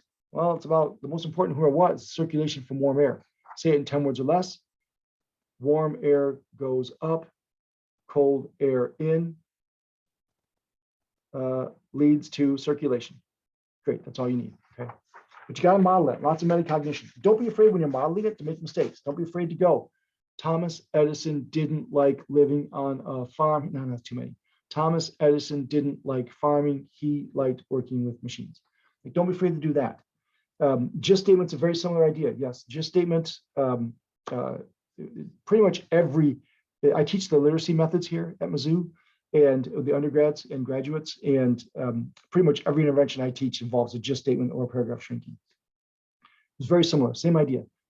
Just statement doesn't have to be 10 words or less. That's a slightly different criterion, and usually just statements written down, but doesn't have to be. But this one is just 10 words or less. Even in middle school, we haven't put their finger down, and it worked quite well. I think what I'll do is when we take the break, I'll give you an opportunity to give questions, and I'll start with questions when we come back. So, error correction. What does reader 2 do while reader 1 is reading? Well, remember, reader 1 is the better reader, and the passage at reader 2 is instructional level. So reader 1 usually reads them with no problem, but reader 2 might occasionally have some errors. Now, reader 2 just watched reader 1 go first. That's why reader 1 goes first. The stronger reader goes first to model it. Reader 2 just saw it, so they're probably gonna know the words, but if they don't, reader 1 does error correction. Paragraph shrinking is during novel reading only, not during the fluency building. So the error correction looks like this. The other reader goes, stop. That word is, says the word. What word? Good. Now go back and read that line again. You'll see an example of this in a minute. Stop, that word is house. What word? House. Good, house. Now go back and read that line again. We teach the kids how to do that. We practice it and they do it. Oh, good. Thank you, Emily, for finding that. It's a good idea. In fact, Emily, I was looking for that because that's my protocol I put up there, and I couldn't find the original PDF. I didn't think to share the link. That was so smart. The timeline looks like this. Day 1, we teach the kids how to get their folders, how to sit down, start partner reading. We do some partner reading. That's it. And we teach them error correction. Day 2, we teach them paragraph shrinking. And they do partner reading, we start paragraph shrinking. So day 3 through 10 is just partner reading, paragraph shrinking, about 15 minutes a day. I'm sorry, 15 minutes a day, about 20 minutes a day. Now some teachers do, instead of 5, 5, 5, 5, do 4, 4, 4, 4. So you get down to 16 minutes and their data were fine. That's okay. I wouldn't go less than 4. I also don't see much benefit to going over 5. 20 minutes is totally fine. You'll probably still need to model paragraph shrinking at least days 3 and 4, maybe even day 5. Here's my scientific criterion. Watch them. When they start to get it, you can stop modeling it. Okay? There's always going to be a couple of kids who still struggle with it. That's okay. It's a tier 1 intervention. There's always going to be kids who struggle with it. But you want to try and hit as many kids as you can. So keep modeling it until you see the kids really pick it up, and then you can stop. So day 1, how to get your folder, how to start partner reading. Day 2, we start paragraph shrinking. Days 3 through 10, we just kind of up and running 20 minutes a day, but we still model paragraph shrinking as needed. Okay. All right.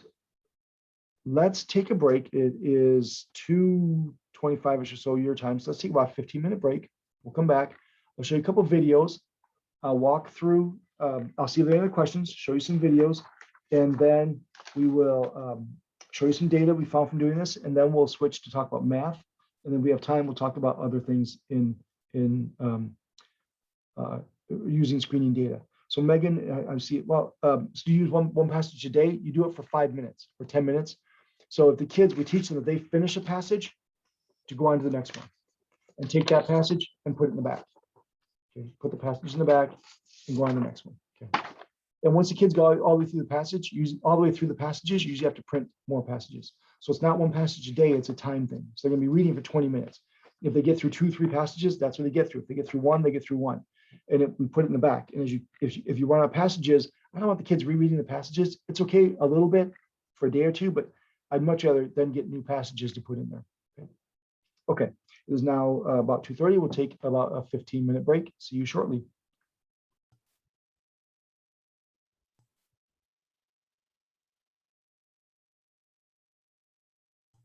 You're muted.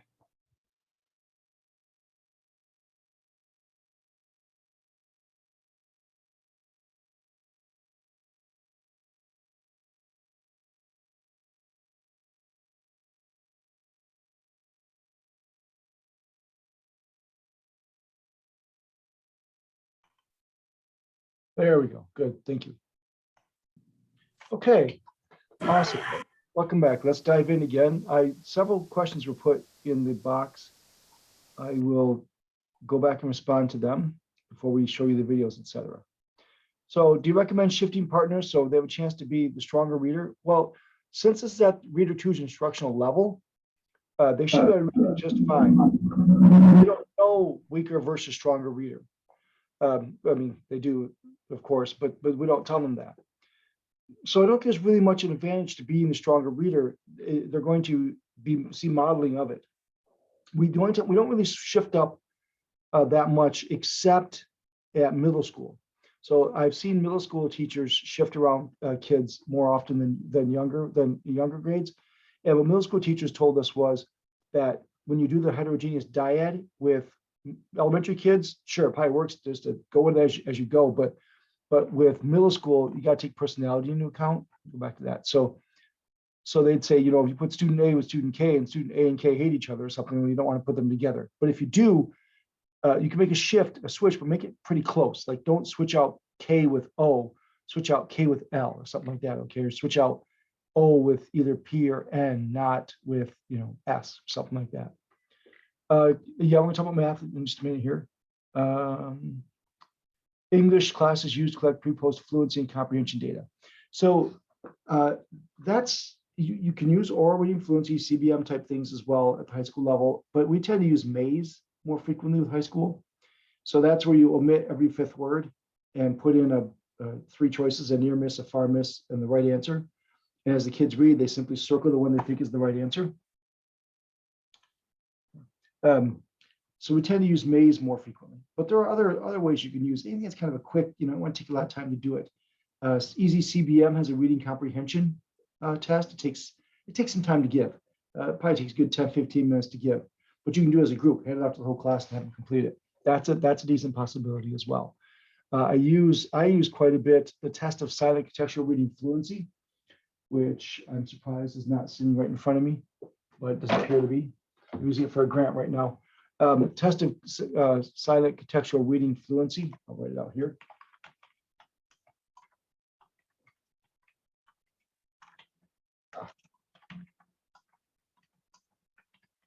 Now, that's a standardized norm reference test. It's not terribly cheap. It's not expensive, but it gives a group administered measure of reading fluency that seems to work pretty well too. But being a norm reference test, you don't see a ton of growth within just a couple of weeks. Okay, let's see. Yes, okay. Oh my gosh, Brooke, I thought the same thing. Concerned about the middle school students think it's babyish. I said the same thing. In fact, I used that exact word, babyish. And first time we did it in middle school, I did a presentation like this, and I was all K5 at the time. And a person from Buffalo, New York saw it and said, we'd like to help you build it in middle school. Come do it in middle school. So we talked about doing the whole thing. And I said, this can be too babyish. I used that exact word. And we came up with different systems to count the number of words, all that with checks and so on. And we looked and they were just putting their fingers down. So no, it didn't, at least in this, you know, we've done it dozens of times since, but at least in this one school where I really paid close attention, it didn't seem to be. I had the same thought, but it didn't seem to work out. It seemed to be that they were just fine with it. What happens if the lowest few students are significantly behind? Yeah, you want to be careful about that.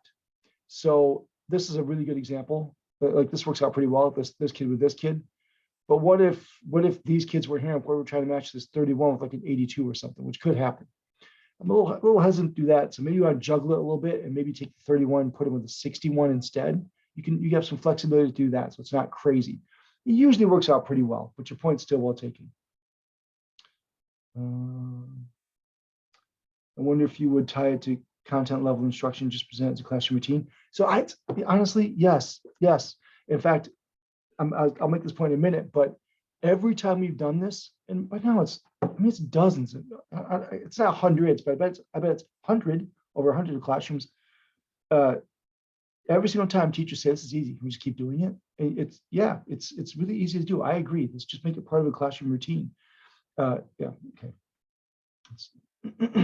Yep, agreed. In fact, Brooke, responding to Sherry, I like the idea of using this as, so we do this before we start tier 2 interventions. If I see classified need, I'm gonna do this before we start doing a tier 2 intervention. You'll see why in just a second. Goes on to the second page, but the second reader can't read that far. Do I still use the second page? Yes. Oh, yes. Oh, I see your question. So what if during partner reading, the first reader goes down to here, and the second reader only gets to here? Where does the first reader pick up with paragraph shrinking? Here. They pick up where the last reader left off. Okay. So what matters is that when your paragraph, no one's paragraph, what's the past tense? No one's paragraph shrunk it before. No one's paragraph shrinked it before. That's what matters. Okay. Yeah. So I'll show you the example we did in just a second. We used it in middle school, but the same thing. I know some the question about how high school content areas adapt this for this strategy. I'll show you how we did it in middle school in just a minute. But at high school, we tend to use PALs a lot, and we either do it in the ELA class, or oftentimes, if it's a block scheduling type deal, we might do it in a content class like social studies. Easy CBM only goes up to 8th grade. Agreed. Agreed. It does.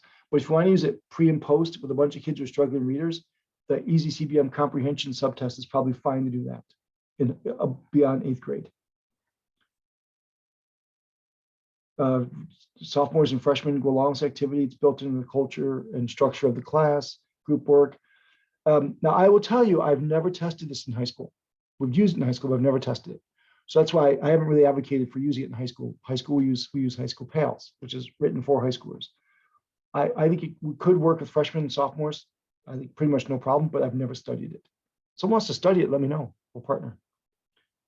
What if you don't show a class-wide need? Can you still do it? Yes. Oh, before you start tier 2, we generally speaking, if it's, we see class-wide need. If I don't see a class, the median's above the criterion, but we get above 7 kids, is kind of so if I have a large class, once you get above 7 kids who need intervention, I still think it's a wise idea to do a class-wide intervention, regardless how many kids are in the class. So that's kind of my backup rule. And so, yeah, if I have a class of 30 kids, for example, and the class median is fine, there's no class-wide need, but I got 7, 8 kids who need support, I still probably consider doing a class-wide need, a class-wide intervention. The other thing I was going to say is, at least in response to your comment, is in schools I've been working with this past year, especially this fall, I basically said, don't even bother with screening. Don't bother with screening in September. Do this first and screen in October. Just assume, don't assume all kids are low. Just assume kids are coming in with need and just start with this. Don't even bother screening until October. So yes, I think you can do this. If you have a larger than normal tier 2 group, yes, you certainly can still do this. Great way to support struggling readers in content area classes. So that's what we did in social studies. This keeps getting asked. So let me just jump to that. I'll come back to this in a few minutes. So we started this. I'll show you those data in a few minutes. So we did K through 3, talk about that in a minute. But then we wanted to build it in 4th and 5th grade.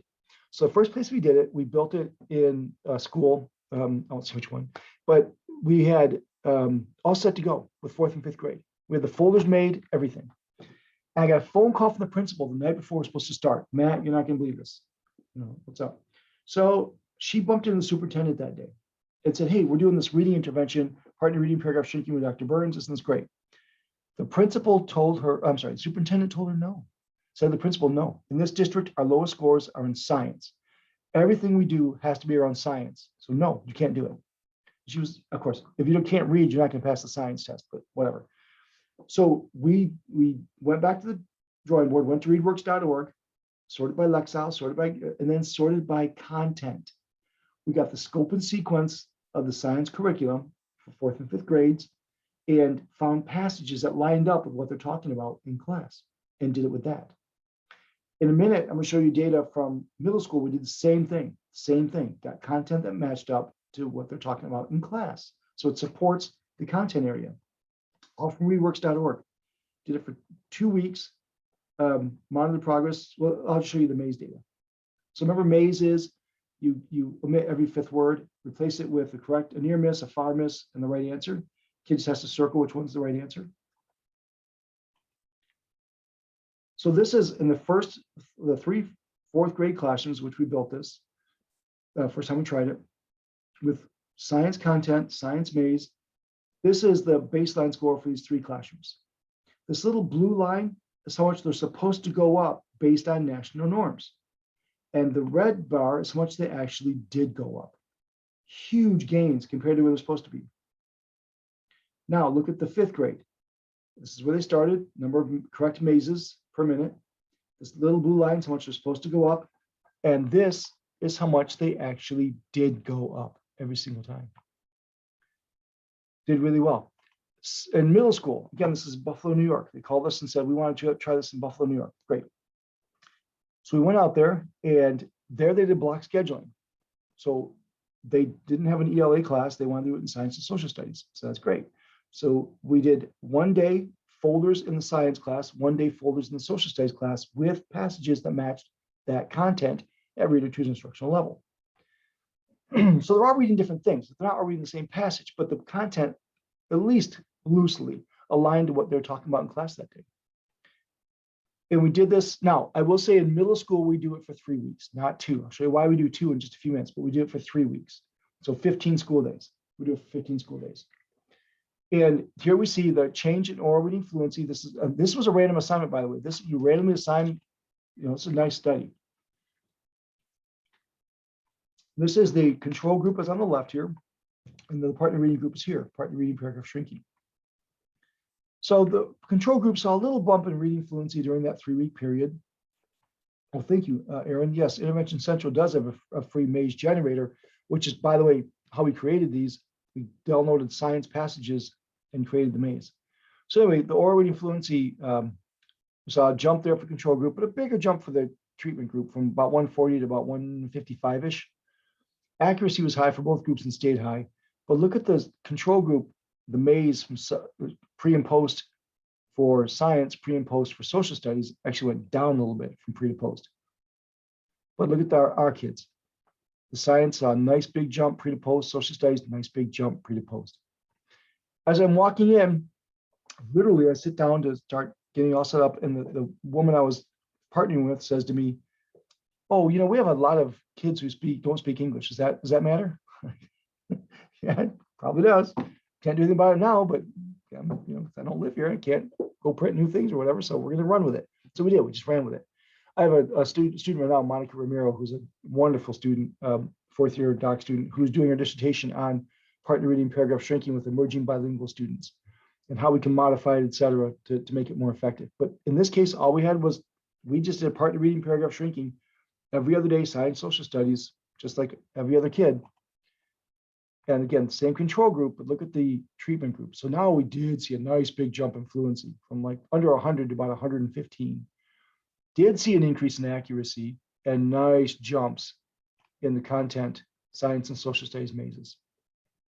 So middle school, EL, emerging bilingual, we saw big jumps. 3 weeks, 15 school days, every other day, science and social studies using content area for the course. Let me jump back up to here now. Okay, so let me show you. Let me do a new share. I think I already have it open, I hope. It's here. Yep, it's already open. All right, so this is a video on how to run partner reading paragraph shrinking. I'll show that first, and then I'll show a couple other videos as well. Let's skip this. I'm gonna skip this. It just there we go. Oh, I'll tell you one thing right now. So they're going to talk about, let's pause it again. There. They're going to talk about retell. We stopped doing retell. It's a waste of time. So we just do the partner reading, paragraph shrinking, okay?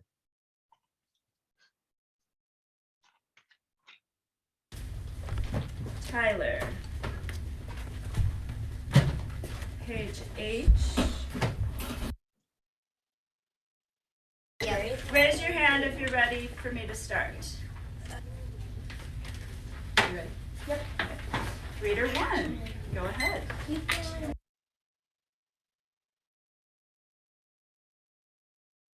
Raphael and Antonio agreed. After dinner, they cleaned up. They put the food high up in the tree. Nobody wanted the bear to come back. It got dark fast. The Sylvias looked up at the stars. There were thousands of them. Go back to where reader 1 was. Chapter 8.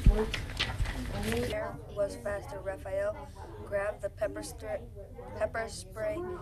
Then he tripped over a rock. Raphael dropped the pepper spray.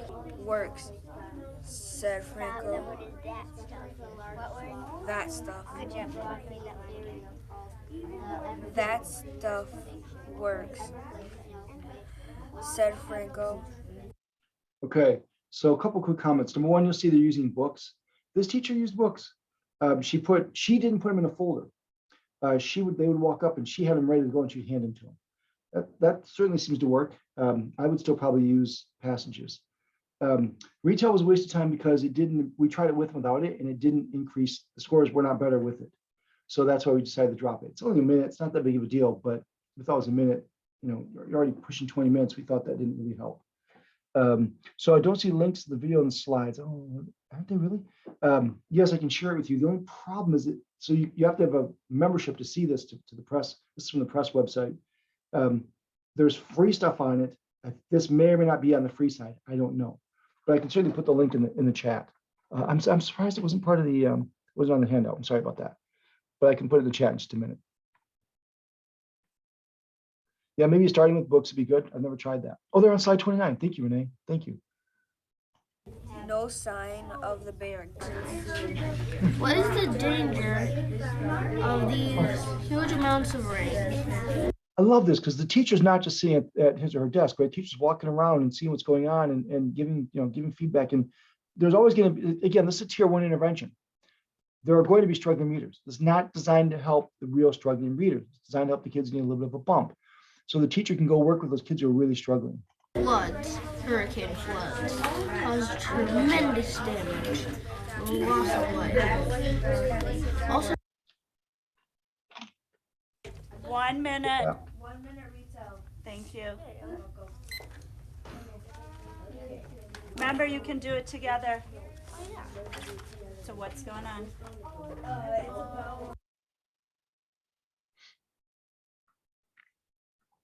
Bubble shapes. If you dip any wire frame into soap solution and pull it out, the wire edges will be continued with bubble film. stop. The word is connected. What word? Connected. Good job. That can be really good. The wire edges will be connected with bubble film. The film shrinks, revealing the smallest possible surface area within the structure. No, you can use no. No, I think that's okay for me. Okay. When dip wire frame into soap, into bubble actually. Bubble. The film goes around. I think that's okay. I could go.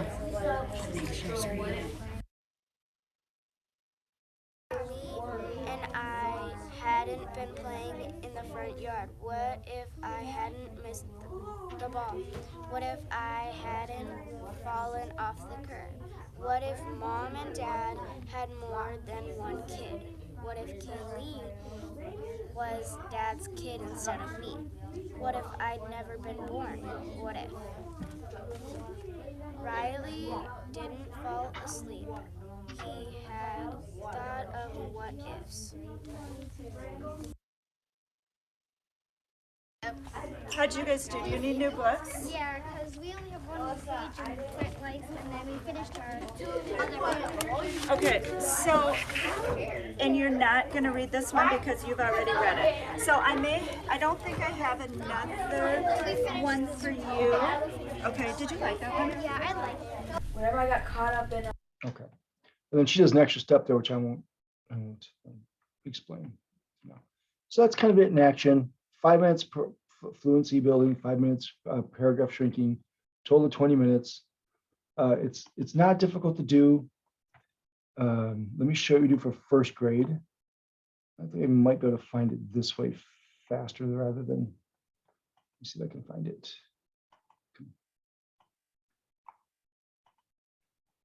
Ah, right here. That was easy. Yeah, that's the right one too. Good. So that's what we do 2nd through 8th grade, partner reading, paragraph shrinking. First grade is such a challenging year. When in intervention and assessment research, we call it the first grade problem. There's no good measures for first grade. It's such a transitional year. It's such a tough year for intervention and assessment. So we developed this different approach. We call it build a word. And there's a couple of ways to do it. But here's the way that is the one that we've studied. There you go.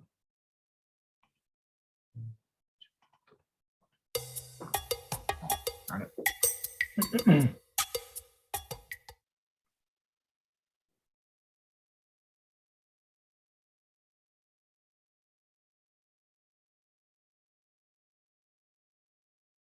All right, good morning, boys and girls. Let's go through the letter sounds. What sound does this letter make? I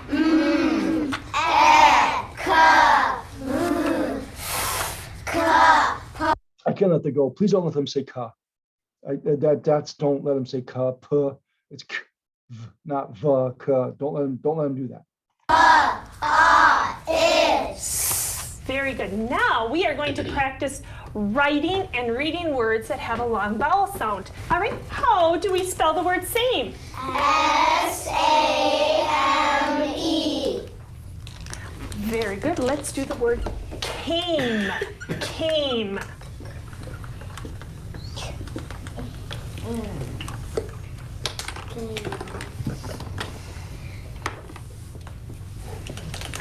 So that's why we call it build a word. The kids practice writing the words, and sometimes we use a marker like that. Sometimes we get them magnetic letters with boards. They like the magnetic letters. All right, and how do we spell the word came? C-A-M-E. Very good. Let's play a little knoll against the class. Did you practice last night? I did. All right, let's read our word list. Starting with this word. Look at the word. What's my word? Same. Good job. How about this word? What's my word? Came. Look at the word. And what's my word? Cave. How many points did you get? Let's count it. 5, 10, 11. You did a really good job with that. Now, what I would like you to do is erase your boards and please write a sentence using the word make. And we remember that we capitalize the first word of our sentence, we put spaces between our words, and we remember our right end mark. Make.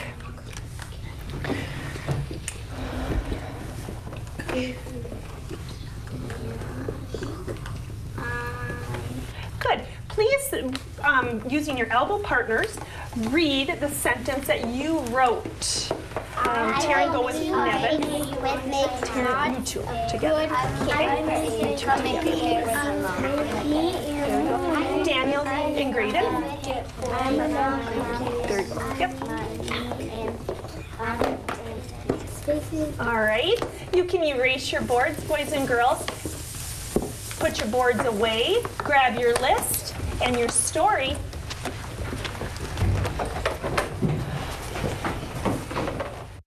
Okay, so now it varies a little bit on what you can do. So we have them build a word, right? You read the words and they write it, and then you write it, etc. Then you read it together. Then you have them write a sentence with one of the words in it. That's great. Read it to your partner. Then we take the word list back to their desk, and they practice reading the word list with their partner. And then they end the whole thing by reading a passage that has those words in it. So I really encourage you to plan for this and have actual word lists. Don't try and think of words on the spot, because I choke every single time. Can I share the flow chart that was in the video? I can. In fact, I almost did, and I didn't. That's so funny you asked for that, because I thought, well, yes, I can share that. Yeah, Tim he has a couple of really great books. His books tend to be more fluency based for building fluency. He's got some really great books. I'm sure he's got things similar. This is nothing new that we're talking about here. Making words, yes. So this is just a class-wide phonics intervention. So if you see a first grade with classified intervention, classified need, we do this type of intervention where we have them practice building words. And sometimes, as I mentioned, we use magnetic letters. We will go to the dollar store and get a bunch of cookie sheets for $1 each and use those. That works really well for magnetic letters. You can also write on cookie sheets. That works really well too, by the way. I have in my slides to show you the kindergarten K-Pals. I think for time's sake, I'm not going to show it. It's on YouTube. You can go to it yourself and see. It's a really quick video on how to run K-Pals. It's a demonstration of K-Pals. K-Pals, again, if you can read, you can do it. It's pretty easy. So if we see a classified need, we do K-Pals kindergarten, build the word first grade, partner reading 2nd through 8th grade, and back to high school pals for high school. Now, I'm gonna show you one more video here. This is my YouTube channel. So if you just search Matthew Burns from YouTube, I have a whole bunch of videos here of different interventions. We model different interventions. There's a couple things on here. Most are interventions. Every now and then, I see a cool article come out, and so I'll contact the authors and interview them about the research in very practitioner-oriented terms. So there's one here about Orton Gillingham, one here about morphological interventions, PACT, really great. If you're at the high school level, even middle school, if you've never heard of promoting adolescent comprehension of text, PACT, Google that, promoting adolescent comprehension of text. That's a great tool for helping with content knowledge understanding. But anyway, so I interviewed one here with Jane. Jane is the director of special ed in Michigan. Grammarly can help you write quickly and confidently.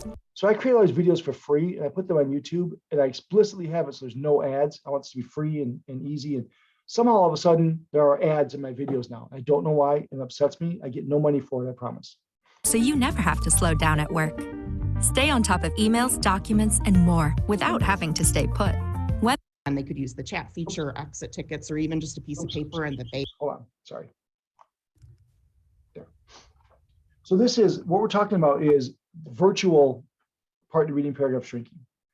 During the pandemic, there were lots of schools doing it virtually. And Jane, in her district, they did it. So I wanted to have her share with what they did. Hi, this is Matt Burns from the University of Missouri, and I'm really excited to have someone here to speak with me. This is Jane Sturgill, who's Director of Special Education with Fraser Public Schools. And Jane's been part of an effort to move some interventions to a remote virtual environment. So she was generous enough to give us a few minutes to kind of explain what they did. So thanks, Jane, appreciate it. Sure, yeah, so as Matt said, I am the Director of Special Education in Fraser Public Schools, which is in Metro Detroit. And we started the year off, much like most of our surrounding districts, in a virtual environment, and recognized that we needed to come up with a way to do some class-wide intervention. And our elementary schools are K-6. We're a district of about 5,000 suburban area outside of the Detroit area. So what we were kind of challenged with initially was trying to figure out how to keep high opportunities to respond for our students in a virtual environment without the use of breakout rooms that would be difficult to monitor for our teaching staff and our interventionists. So essentially what we had come up with was a model that gave our teachers a little bit of training on how to do partner reading and paragraph shrinking, and then modified it for more of a whole group virtual environment. In this scenario, our teachers were always the first reader, and then the students would be the second reader in the group. So it was really more of a whole group than a small, typical partner activity that we would do. We wanted to make sure that the students were trained on how to do error corrections. So that was something that we modeled for the teachers, and then they trained the kids. And it was up to the gen ed teachers kind of how this looked in their world. However, we did suggest that they spend about 10 to 15 minutes a day of their asynchronous small group or large group time, depending on the teacher. And the teacher, again, was always reader one, and they could do a popcorn style where they rotated the second reader in the class, or some of them chose to do one student for that whole 10, 15 minute block. We kind of let that be up to them. Some teachers actually wanted to use the chat feature and have that error correction done, so it's a little bit more interactive. We had a few teachers want to utilize something like an exit ticket as well for that, so that they could make sure all the students were engaged, even if they perhaps didn't have their camera on during that lesson. So one of the things in our district, we do not require the students' cameras to be on during the asynchronous lesson. They have to have it on just to show they're there, but then they can turn it off. And as part of the training piece, because we're all virtual, so we didn't have an opportunity to bring our teachers together for training. So we had a recorded slide deck with narration, and then they would pause throughout the video to answer questions in a Padlet. And some of those questions would be things like, where might you find text? And so some teachers were going to use science or social studies material. Some teachers wanted to use their big books. We did this with grades 2 through 6. And the teachers had lots of other suggestions too. Scholastic News, ReadWorks, Epic, Mayan, I mean, you name it, they came up with sources of text. We just asked that it be high interest and developmentally appropriate. We weren't necessarily as concerned about the reading level, because the teacher was always going to be the reader, and we knew that they would have an opportunity to increase the vocabulary of their students regardless. So I'll make a quick comment on that. If teachers reader 1, that does give some opportunity to push the students a little bit more. I'm still going to have it pretty close to their student 2's reading level, and I'm going to have all the students, it's going to be a small group of fairly similar reading abilities. I'm going to do skill grouping for this. You don't want to have, kids functioning in a small group of reader 2 with very different reading levels and different skills. So I'm going to use a small group, kids are going to be very much alike if I'm going to model it first. That's certainly fine. Her data were good. She'll say it in a second. Her data were good. That's certainly fine to do it that way. Have teacher be reader 1. I think she says in a second, so I'll let her. Regardless of their actual independent or instructional reading level. For our younger students and some of our classes that maybe had, lower readers, some of the teachers wanted to kind of scale that down. For our upper L students, some of the teachers wanted to consider having the paragraph shrinking done with a writing. So the students had to summarize that paragraph in a sentence that they wrote. And again, they could use the chat feature, exit tickets, or even just a piece of paper and that they held up. And that's kind of how we did it. Even some of our more tech savvy teachers were looking into how to generalize this through a blog with Seesaw or Flipgrid. So lots of creative ways that we've been trying to modify for our virtual environment. So she'll talk about the data in a second. I'll skip that for time so I can just tell you the data we're still ongoing, but it looked really good. Having the kids write the paragraph shrinking is intriguing because they can all do it then. It's not just one kid, they can all do it. But they have to, it takes more time to do it though. It's going to take a few more minutes to do it that way. But that's an intriguing option as well. And we do it a couple different ways. So one way, I'm going to show an example right here, actually. Yeah, right here. You booked a cozy Verbo mountain cabin with a kitchen where everyone. So here I have an example of, I did. Hi, this is Matt Burns from the University of Missouri. But I'm going to jump ahead here. Yeah. So here, what just happened? There. So that's a PDF. And it's a PDF written at Emma's instructional level. And I just share it. And so they can see it. So you can read together as well. So you can do it that way. Or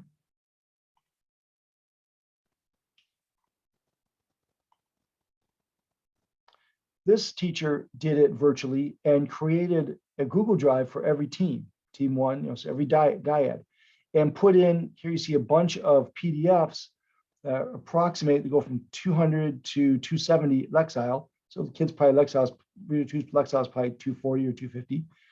And just put them all in there and they can access it that way. And here's the error correction, here's the rules, etc. Paragraph shrinking, the rules. All in each team got a separate folder, which is I thought a great idea. A Google Drive, I should say, separate Google Drive with passages in it. So you can do it that way. Do more progress? Do you do more progress? I haven't. Do you notice more progress when you do it with writing? I haven't studied it. That's a really great thing to study. I don't know.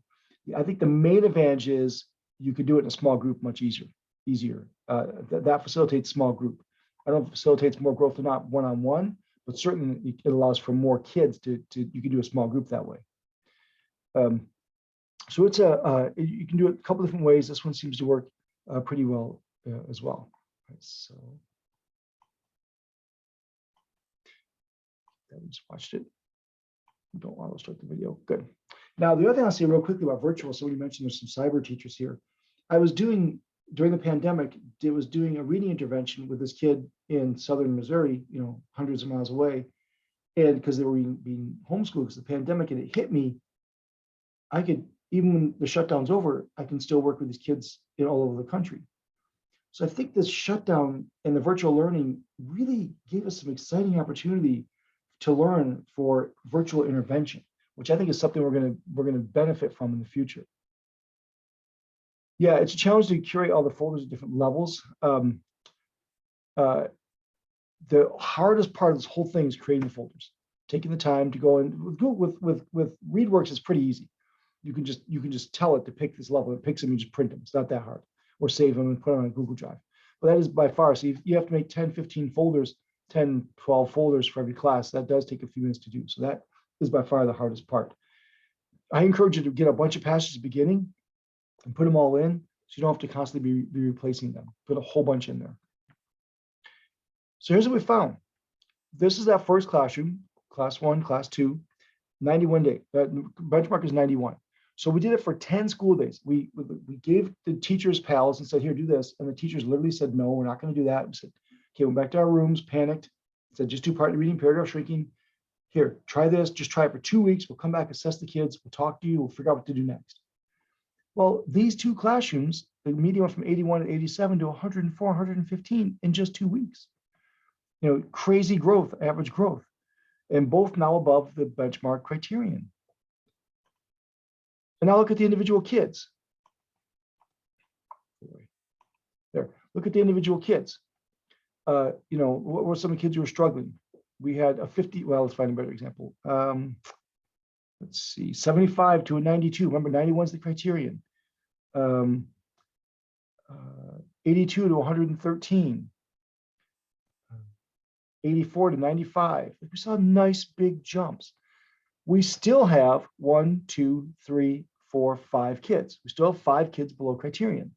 This is not an intensive intervention. This is a class-wide tier 1 intervention. But there's 23 kids in this classroom. We want that 80-20, right? We want 20% of the kids needing support. What's 20% of 23? 4.6. I'll go ahead and round that up to 5 because you can't have a 0.6 kid. 5. So now we have a classroom of kids where roughly 20% of the kids are needing help and 80% are proficient in just a 2-week, in this case, 2-week intervention. Now, again, it's a Band-Aid. It's a quick one. Now we can start tier 2 intervention. Now we can have conversations about good core instruction. But just in a couple of weeks, we were able to help a whole bunch of kids. Now there's still a couple kids, like, I got a kid here. I mean, this kid went 51 to 70. 19 points in 2 weeks as an interventionist, man, I love that. That's fantastic. But he's still low, still needs help. Even this kid here, 38 to 47, a 9-point growth in 2 weeks, that's fabulous. Stayed low and still low, needs support. 13 to 40, 27 points in 2 weeks. I'm celebrating that.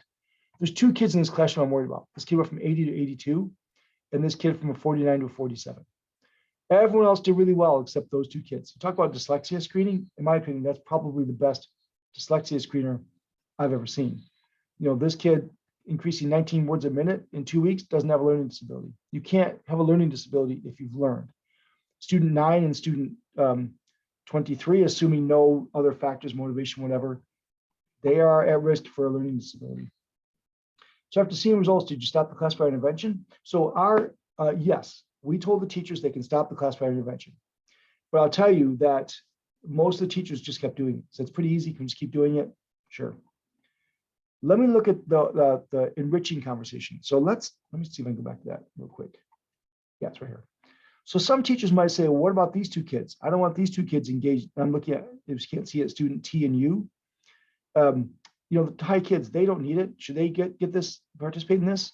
My response to that is a couple things. Number 1, I need good readers. I need the good readers to be part of this. So yes, I need them to participate. I can accept there's a couple kids for really high that they, this isn't really a good use of their time. So for those, we do a couple different things. Number one, we either take this kid, if we have an odd number, or just anyway, we take this kid and make him our teacher support, our teacher helper, and this kid pinch hits. So if a kid is absent, that kid fills in and automatically becomes reader one because he's going to be he's the highest reader in the class. That's one possibility.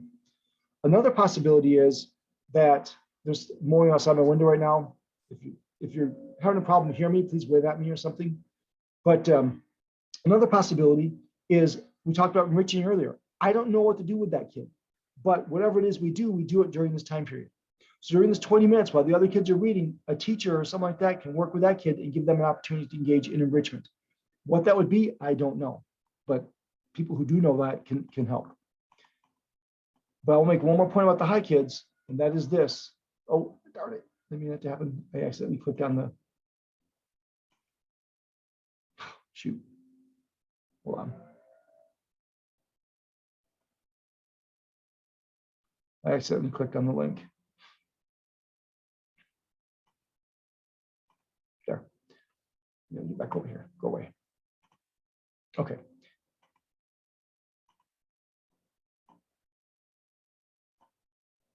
So let's look at the kids here. This kid at 122 went up to 142, 126 to 147. We see really high growth usually among the high readers. 152 to 161, 143 to 158, 142 to 160. Now we did see this kid here go 141 to 136. So we did see one kid who didn't seem to benefit, one high kid. Maybe he would have been a good kid, could have benefited some other way or could have done enrichment. I don't know. But generally speaking, even among the high kids, we see pretty good growth. An increase in 9 words per minute in over 2 weeks is pretty darn good. Now let's see which kids need support. Yes, come back to that in a second. Now we see which kids need support. Well, in this class of 20 and 23, it was 10 and 13. In both cases, it went down to 5 in both cases. This is, so we went to the teachers and said, here, do this for 2 weeks. And half the teachers still said no.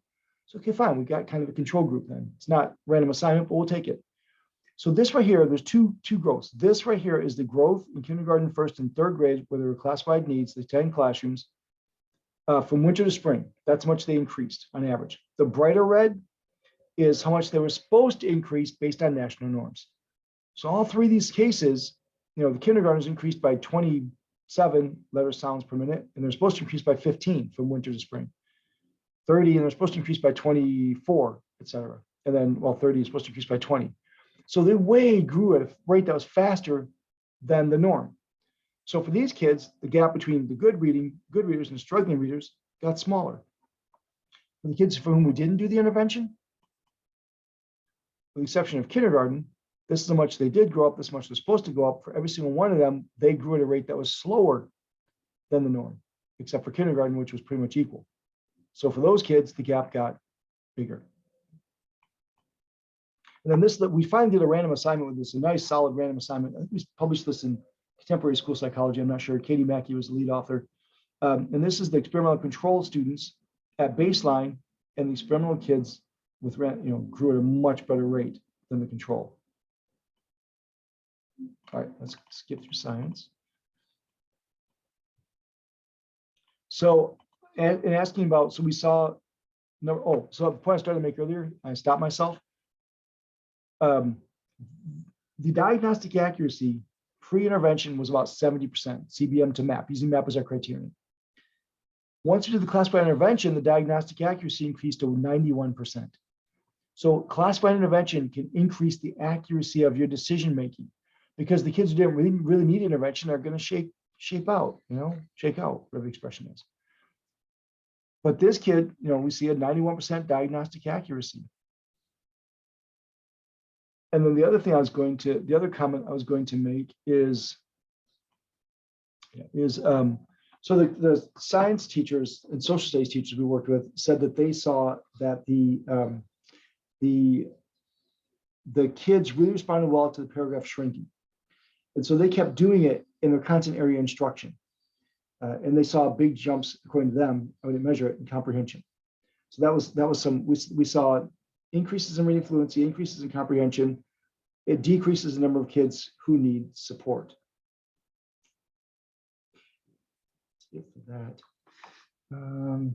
So for K2, I'm sorry, K8, K5, we do 2 weeks. For older kids, we do 3 weeks. Yeah, this is just after 10 to 15 days. That's what results we saw. Did it sustain at the end of the year? I took those data out. We saw 9 out of the 10 classrooms that we did partner reading at the end of the year still had a median scores above the benchmark criterion in the spring. Here's the only thing, I can't tell you that the growth sustained, because I don't know what the teachers did after we stopped. Teachers might have kept doing it. They might have done it once a week. They might have done it twice a week, but done it differently. I don't know what happened after we stopped. But we did see some growth that maintained. But again, I can't really tell you for sure it was because of our intervention. But yeah, after 10 to 15 days, we saw a nice big jump that seemed to maintain. And also keep in mind, simultaneous is a conversation about how to do good core instruction for these kids. So that could be why we see sustained growth as well. I don't know why. Pre and post passages are the same. Those, yeah, they're always, we kept them the same. All right, I'll pause for a second to allow people to send any more chats about the reading interventions. But again, kindergarten, K-PALs, first grade is build a word, 2nd through 8th grade, partner reading, paragraph shrinking, high school PALs. So you'll notice I've spent quite a bit of time on reading and quite a bit less time on math. That's because, oh, here's good. That's because we've studied a bunch of different ways to do math. First of all, if you do it well for reading, it's a very similar process for math. We've studied a bunch of ways to do it for math, and we basically come back to one, and it's almost unsatisfying. We'll talk about it. So here's a group of kids. This is a math screener. This is CBM math screener. But again, map, star, same process. We get the median of 11. And the benchmark criterion, I'll see it on the page. Benchmark criterion was 14 in this particular type of assessment. Almost doesn't matter what the assessment is. The median is 11, the criterion is 14, we see a class-wide need. So for this case, we see a class-wide need for math. So we see a class-wide need, we'll go to IES. Let me look at that real fast.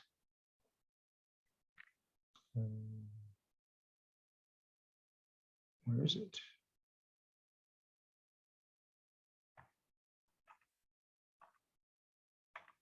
There it is. I wonder why it's not coming up.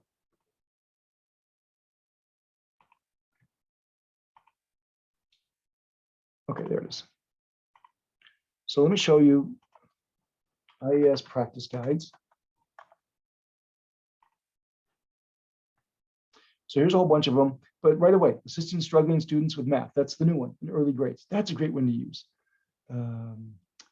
Here's one on foundational skills for reading. I showed you that one. Teaching strategies for improving algebra in middle school, high school. That's a good one. English learners. Here's improving mathematics problem solving. Teaching elementary kids to be good writers. Teaching math to young kids. Teaching fractions. Teaching reading comprehension. There's another good math one. Where is it? Oh, I guess that's okay. So there's lots of them for math as well. So if we see a classified need, we'll go and we'll download. Maybe if it's a K2 classroom, we'll get the one for teaching math to young kids.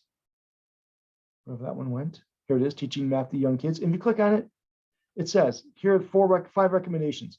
Teach numbers and operations, the developmental progression. Teach geometry patterns, measurement, data analysis. Use progress monitoring to ensure math is happening, learning is happening. Teach children to view and describe their world mathematically. Dedicate, boy, this is kind of a bad one because they're all minimal evidence. The only one that's moderate evidence is teach number and operations using developmental progression. Click on it. And it tells you step 1, do this. Step 2, do this. Step 3, do this. It's really straightforward and easy to use. I really recommend it. So we see a class-wide need for math. We're going to get one of the IES practice guides, and we're going to start a class-wide intervention. Now, the class-wide intervention we use, I think I gave this to you as a handout, and we use a time drill approach. And this is what's disappointing. We compared it to a couple of different things. I'll show you one in a second. And this one is always the one that works the best. And I'll tell you why I think that is. The main reason elementary school especially, kids struggle in math is because they can't solve the problems fast enough. They can't recall the facts fast enough to solve the problem.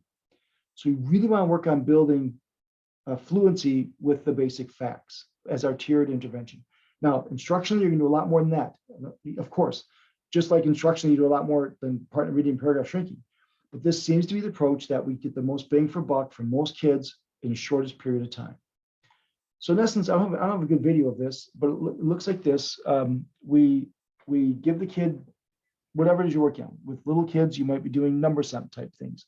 With little older kids, you might be doing addition, subtraction, maybe doing multiplication and division. We say the first thing to do is we have them do a 1 minute time lesson, a time drill. So sit down, 1 minute, complete as many as they can. Great.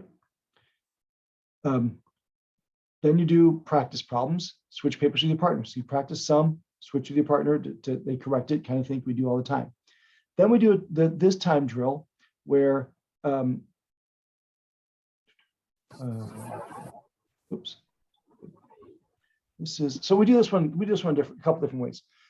We have the kids use flashcards and sit there and practice them with their partners. Sit there and practice them with their partners for 10 minutes, 5 minutes each. 5 minutes, I'm showing it to you and you're saying them, then we switch, okay, and practice them that way.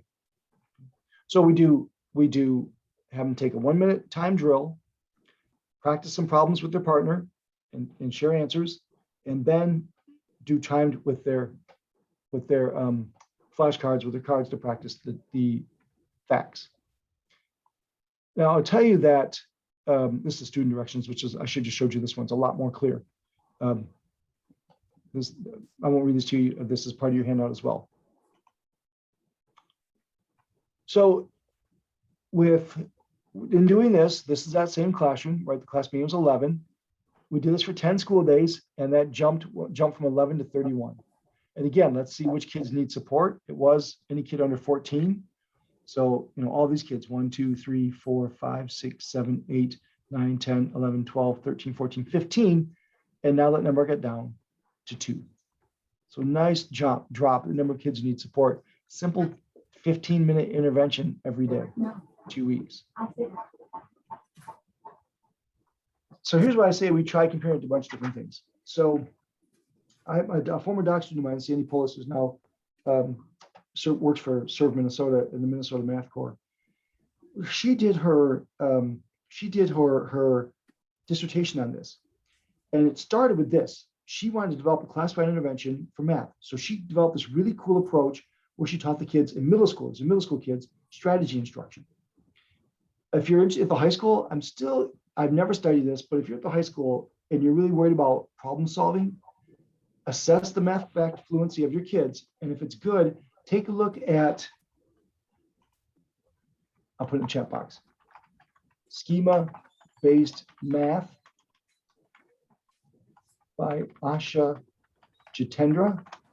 It's a really great way to build problem solving skills with older kids. It could be I would advocate, or at least suggest, that can be used as a classified intervention for high school kids if you know they have good math fact fluency.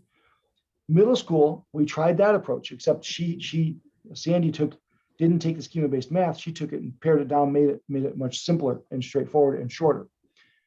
And she started doing it, and she called me in tears. I'm just trying to tell the story. She called me in tears. Oh, Matt, this is going terribly. I don't know what to do. This is my dissertation. These kids aren't benefiting at all. What do I do? It's okay. Don't panic. So we went and met with the teachers. We showed them again what we're doing. This is in middle school. Showed them what we're doing. And we said, it doesn't seem to be working. What do you think we should do?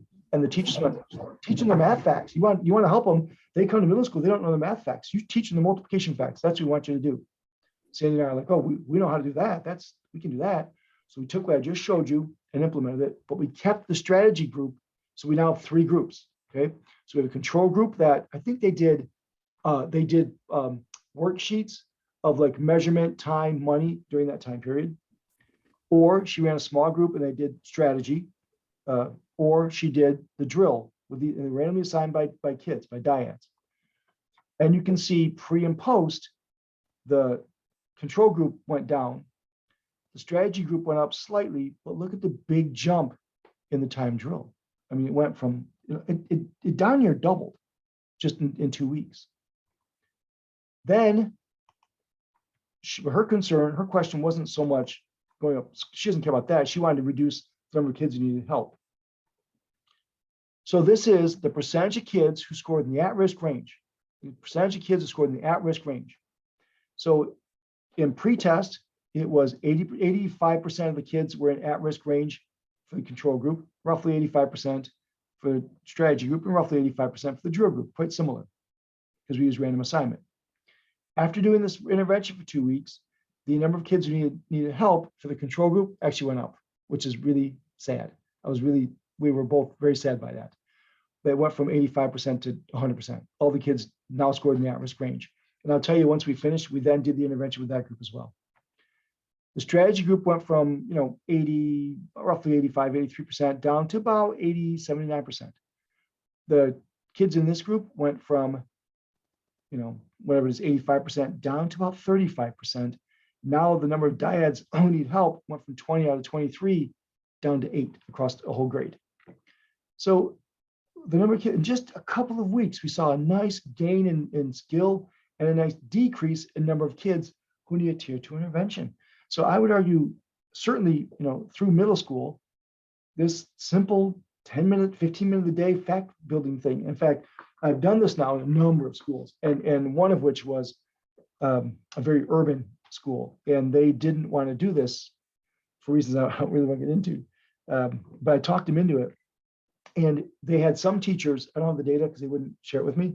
They had some teachers do this, as I just showed you, and some wanted to do their own math fact practice. And the teachers did their own math fact practice, didn't see any growth, but the teachers who did this saw big jumps. So I went and looked at the math fact practice that the teachers were doing that didn't use this approach, and they weren't using very effective methods. They were doing, like, they'd hold up a card, and they'd ask one kid to say the answer. If you didn't know it, you could look it up. They were all allowed to look it up on their sheet, 3 times 3, 9. So it didn't really, they didn't practice recalling it. It really wasn't very good practice. There wasn't a lot of repetition. So we saw much bigger growth. Would you see there's more research to support time jails for math facts, or more to support taking away the timer? I've seen research on both. It depends on your goal. Do you use a timer to build automaticity?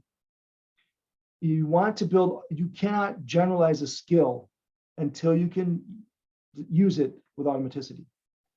Once you use automaticity, as someone talked about earlier, Emily, once you're able to use it with automaticity, you're able to take working memory out of the equation to a degree.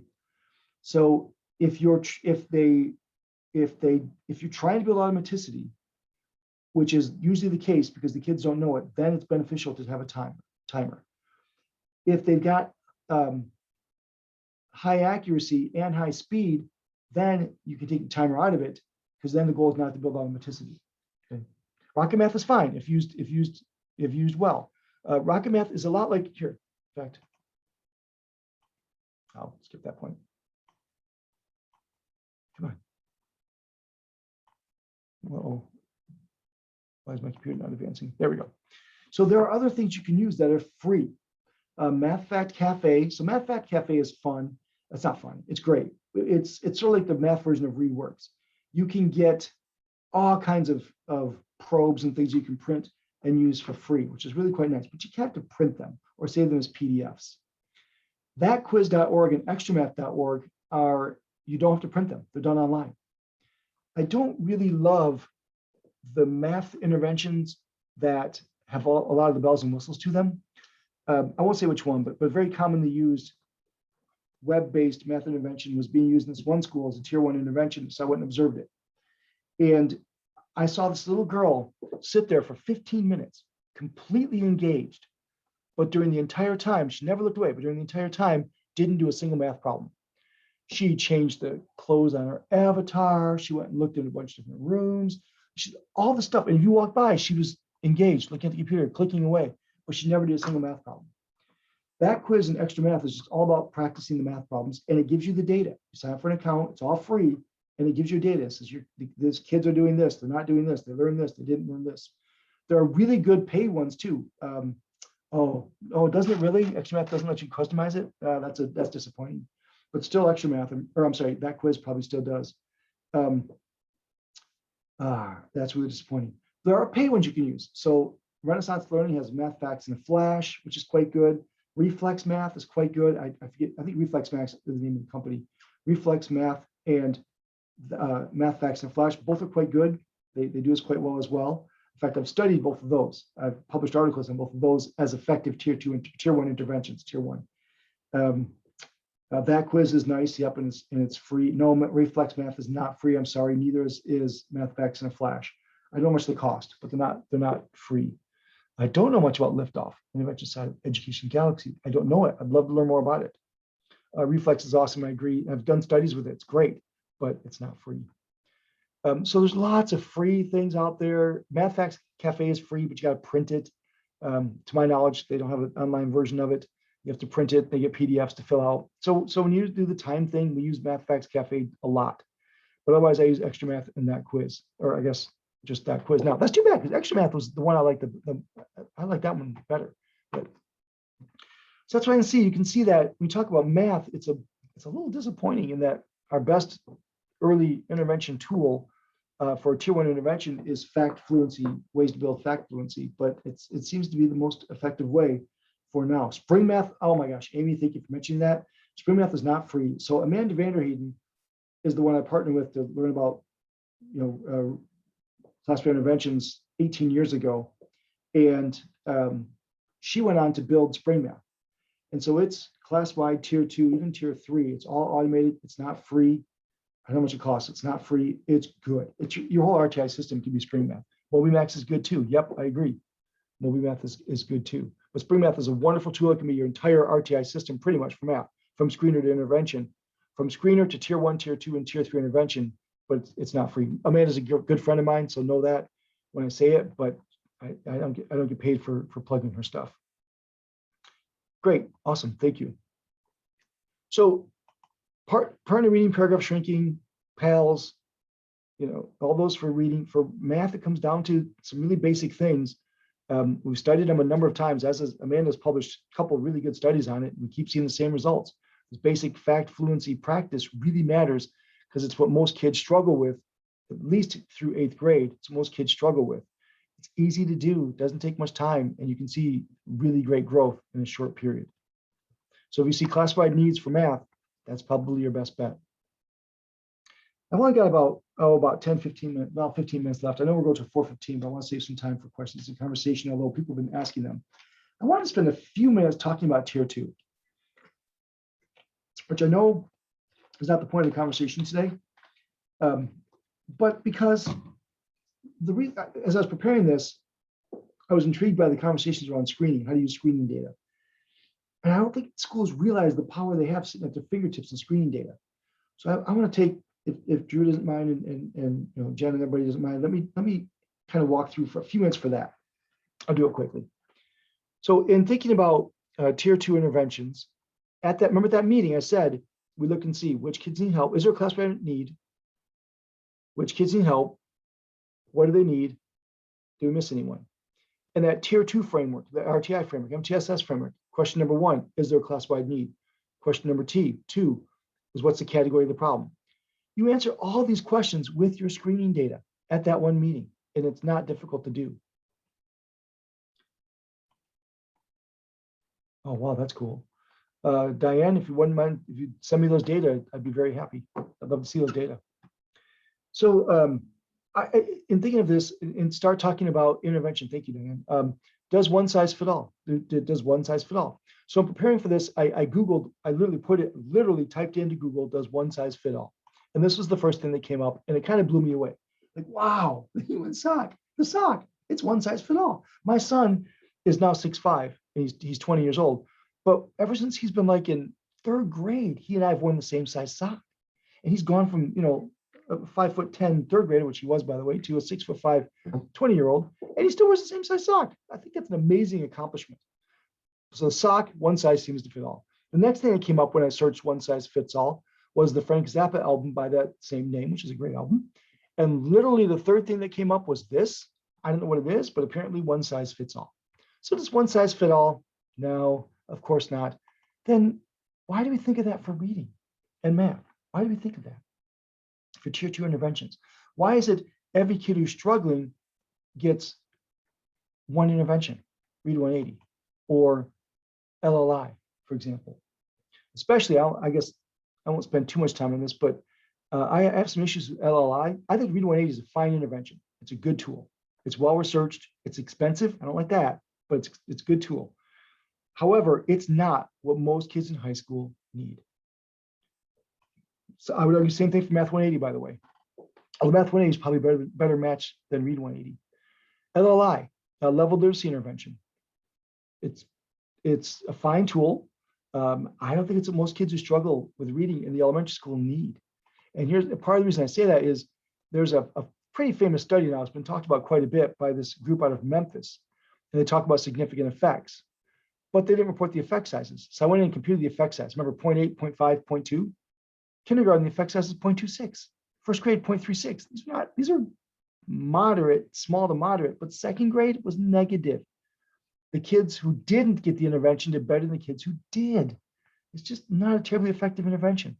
But let's come back to the idea of one size fits all. So I have a dog. His name is Trammell. It's named after the Detroit Tiger baseball player in the 80s and 90s, Alan Trammell. Trammell, he's a 80-pound golden doodle. He's a super happy dog. He loves everyone, everything. Just got his haircut here and he feels good about himself. You can tell he's all happy. So I take my dog for a walk every morning. And every morning this happens, every morning without fail. He walks around, he's walking around thinking little happy golden doodle thoughts. And all of a sudden he stops in his tracks, like freezes. And he's picked up a scent and he'll start sniffing the ground. He'll spend like 30 seconds and he'll sniff and sniff. He'll find the exact blade of grass that is the precise origin of this scent. And then he goes to pee on it to mark it and misses it by a foot every single time. Every single time. And I ask him every morning. I don't expect him to respond, but I ask him, why do you do that? Why do you spend 30 minutes, 60 minutes, 30 seconds to a minute finding the precise origin and then you go to mark it and you miss it by a foot? If you take 30 to 40 minutes per kid to screen their reading or math skills, and then every kid gets the same intervention, you're doing the same thing. There's a good chance you're missing it by a foot. And so take a look at your screening data. For reading, for math, it's a little bit more involved. So I'm going to talk about reading primarily, but for reading, you've got data that look at vocabulary comprehension. Remember, category of the problem, tier 2, what's the category of the problem? So think in terms of big buckets.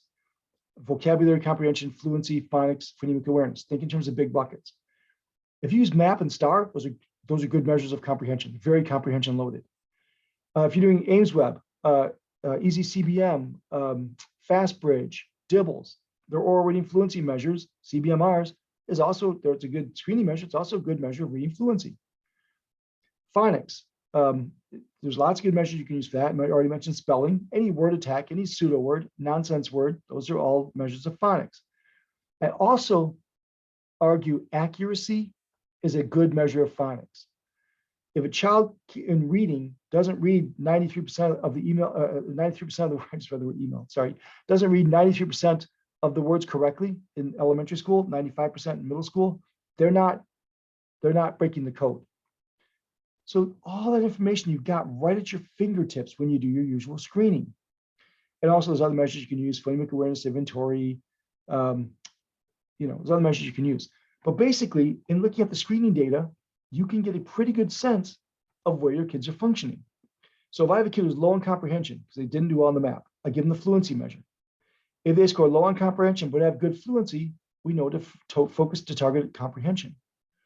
If they score low on comprehension, low on fluency, we look at decoding. If they're low on comprehension, low on fluency, but good decoding, we know fluency is their target. If they're low on comprehension, low on fluency, low in decoding, then we might look at phonemic awareness. Low in comprehension, low in fluency, low in phonics, but good phonemic awareness, we hit phonics. Low in all four, target phonemic awareness. And when I say target, I don't mean exclusively. If I'm doing a phonemic awareness intervention, I'm absolutely going to use letters as part of it to build that letter sound correspondence. If I'm doing a decoding intervention, I very well might start with a 1 minute, 2 minute phonemic awareness warm up and end by having them read connected text. But if the kid needs decoding, they're going to get decoding. I know lots of schools that use, or at least used to, use repeated reading as their tier 2 intervention. They would use, probably sitting right here, I do. They would use read naturally. Read naturally is a fine intervention. It's a repeated reading intervention. Kids read these graded passages at their post-instructional level for repeated reading. It's a fluency intervention. If your child struggles with reading fluency, it's a great tool. If they can't decode, it's not going to help. If they don't have phonemic awareness, it's not going to help. If they have phonemic awareness, have phonics, don't read fluently but don't have comprehension, it's not going to help. If they're low in comprehension and fluency is a target, but they have good decoding, good phonemic awareness, read naturally is a great tool to use. So I don't mean hit it exclusively, but I mean really focus on it, really target it. So low in comprehension, low in fluency, low in decoding, good phonemic awareness, we hit decoding. The most fundamental skill in which the kid struggles is your target. Low in comprehension, low in fluency, good decoding, hit fluency. Low in comprehension, good fluency, hit comprehension. Read 180 is a comprehension to fluency, but mostly comprehension intervention. If the kids in high school need comprehension, it's a great tool. But if the kids in high school, in my experience, from my research, about half the kids in high school who struggle in reading still struggle with basic decoding. If that's the case, read 180 is not going to help. You need to hit more phonics-based interventions. LLI is a very fluency comprehension-based intervention. In elementary school, most of the kids are struggling with decoding and phonemic awareness, so it's not matching what they need. And we look at the screening data. So I'm doing this really quickly. It's not the point of it, but I just want to make a couple points here.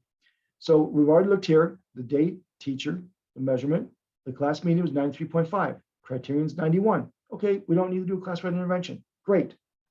So now we'll write in the students. This is Ames Web, words read correctly per minute, errors, and that converts to a percentage. Remember I said a second ago, 93%.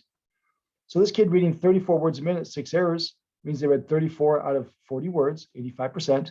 Ames Web, Dibbles, FastBridge, I'll give you the percentage now, so you have to compute it. So the kid's low in fluency, low in decoding, low in accuracy, they need decoding. Low in fluency, because it's 91, they're at 44, 41, but their accuracy is low, they need decoding. Low in fluency, accuracy is low, they need decoding. But these kids here, their fluency is still below the benchmark, but their accuracy is over 95%. So for these kids, we're going to do a fluency-based intervention. I do have a decision tree I can happily share.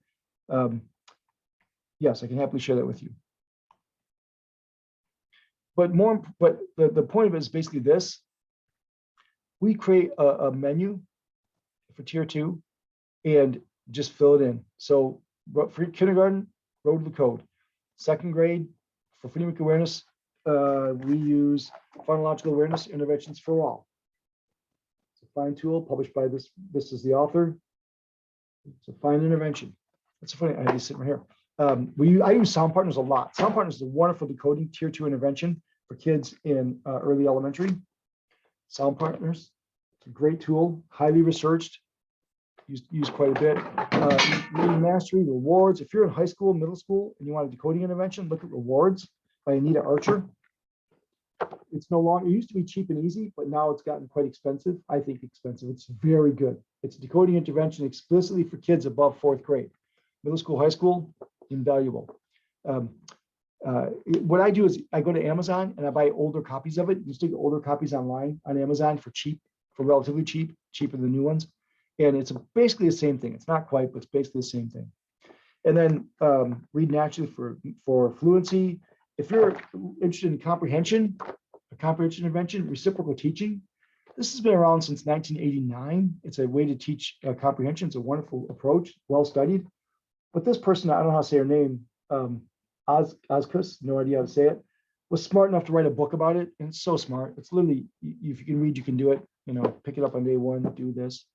So we create this menu, we look at the data and we say, fluency, 5th grade, read naturally. Comprehension, 8th grade, reciprocal teaching. 2nd grade, phonological awareness, interventions for all, phonological awareness. The teachers do this all on their own. Now, this is done at the PLC when we're looking at the screening data.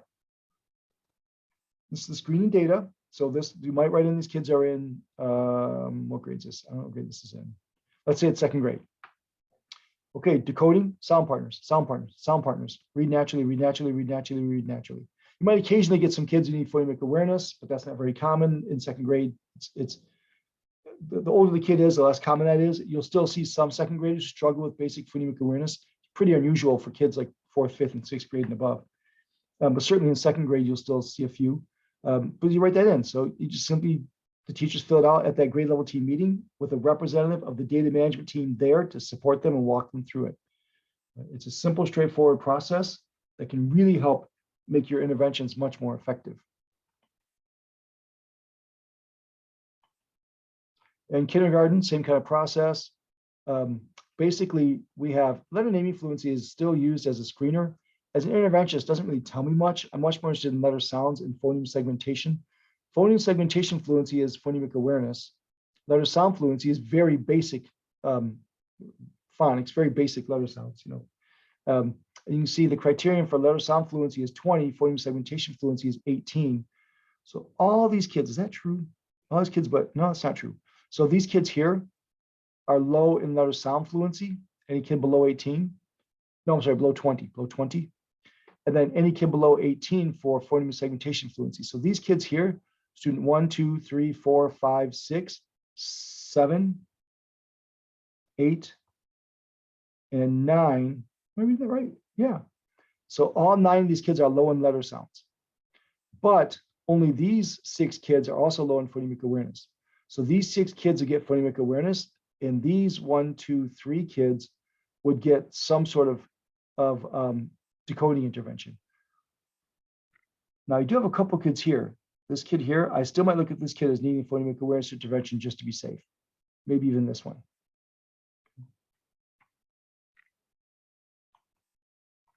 And this is the result when you do it. So this is, we did targeted interventions. We have 3 groups here. Oh, it's not lining up. That's funny. No, it's not lining up. That's weird. So this red one here is targeting intervention. This blue one is LLI. And the green one are good readers. Good readers got no intervention, they just good readers before we started. And this is the amount of growth they made on average. So the targeted interventions grew quite a bit more than LLI and even more than tier 1, good readers, for both 2nd and 3rd grade. Unfortunately, LLI didn't score as well as targeting, but also didn't score as well as tier 1. So for the kids, when we targeted the intervention, the gap between good reader and struggling reader got lessened, both grades, but the gap between struggling reader and good reader for LLI got bigger. Same kind of scenario for high school, except now instead of LLI, it's read 180. So we've targeted read 180 and then a waitlist control. So this is the growth pre-test to post-test. Read 180 still made some growth, but not as much as targeting. But then on the MAP scores, targeting had nice big growth, and the waitlist control read 180 did not. So nice big jumps there. And we did a meta-analysis, and we saw effect size of 0.65 if you targeted the intervention, 0.30 if you didn't, or 0.33, sorry.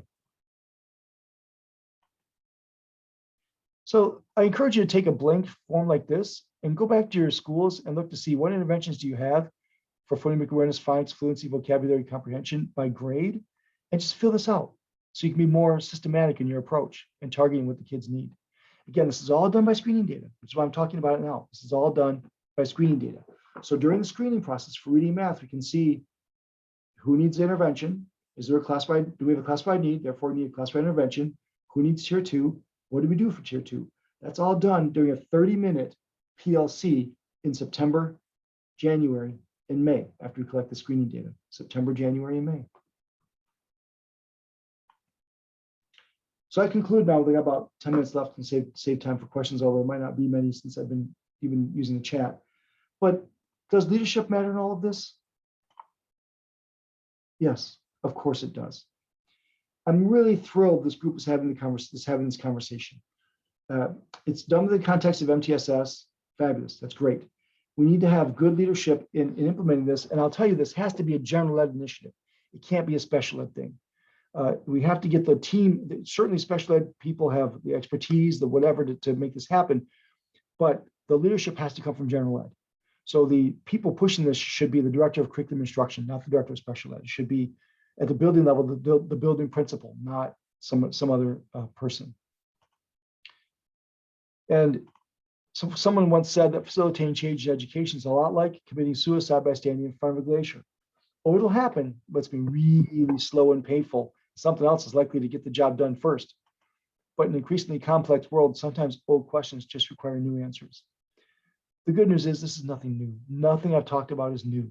We've known most of this since the 70s, if not earlier. Most of you have all this in place. It's just a matter of putting it in place systematically, so you can systematically address class-wide and individual student needs. So you can more systematically be more efficient and therefore more effective. So when you get that number of kids who need help down from 12 or 15 out of 20 or 23 down to 5, then you can do a good small group intervention. So again, I'll save time for questions. This is my email. If you think of questions later, please don't hesitate to email me. I'll be happy to support you in any way I can. That's my Twitter account, which I tweeted, I showed you earlier as well. Don't hesitate to tweet me or email me. If I don't respond right away to email, just send it again. I'm usually pretty good about it, but if I don't, just send it again. I'll usually respond for sure then. And I'll plug a couple books. I have lots of books on this. The two are most interesting probably to this group is this one here, Effective School Interventions, the Natalie Rathbun book. She published that for a long time. And then she's retired. So she asked Chris and me if we take it over. So we did. So that's all just a bunch of interventions. And these two books here are basically books about how to take data, figure out what kids need, and here's the intervention to use. And these other books are more systems of how to implement interventions. As I said, I'll show you the email address again. burnsmk@missouri.edu. burnsmk@missouri.edu. Let's see. People are putting questions in the chat box, so I want to save time. We only got about 5 minutes left, but other questions or points of conversation?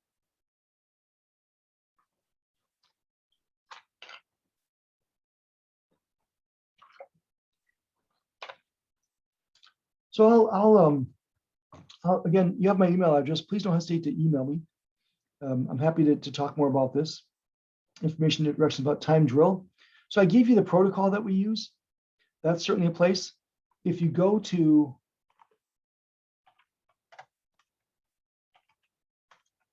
I'm going to show you a couple of resources. In fact, maybe I'll take a second since we have time and show you. Go back to the website. Couple of resources. GoSBR.net, which stands for Scientifically Based Research. Whoa. Oh, they've updated it. Although I can't even see it. Holy cow. We see math interventions. This was developed by Amanda. So there we go. So all these right here are interventions to increase math fluency and accuracy. So let me click on this one. And come on. There. Here's a script. Okay, so that's one way. That's one. Here is if you Google ebi.missouri.edu, it's ebi education.missouri.edu, this education.missouri.edu/ebi. They switched the address recently. So if you go to that website and go to EBI interventions, you'll see a bunch of math and reading interventions that you can click on as well. And you click on one, you get a bunch of scripts that come up that you can pick from. So that's a good source. And the other one is intensiveintervention.org. Intensiveintervention.org, which is the, which one, the EBI, that one is just education.missouri.edu/EBI. That. And then this one is intensiveintervention.org. And it's a great tool. It's by the National Center on Intensive Intervention. You go to the tools chart. Go to academic intervention, click on it. There. And it gives a whole bunch of interventions, reading, math, writing, all kinds of grade levels. You can sort it down if you want. And it talks about the research. So it says early numeracy interventions got decent effects and good research. You want full bubbles, obviously. Enhanced core reading instruction, good research, decent effects. Fast forward, good research, decent effect. Let's see. Anyway, so and you click on one, you want to do fractions face-off, which is a great tool, well researched, good effects. Click on it, and you get a whole bunch of information about it: how to get it, how much it costs, what it is, how to do it, etc. So that's a good one. So Amanda made GoSBR.net. Yes, correct. So yes, Rebecca, GoSBR.net is Amanda's, and it's all a bunch of free stuff on there.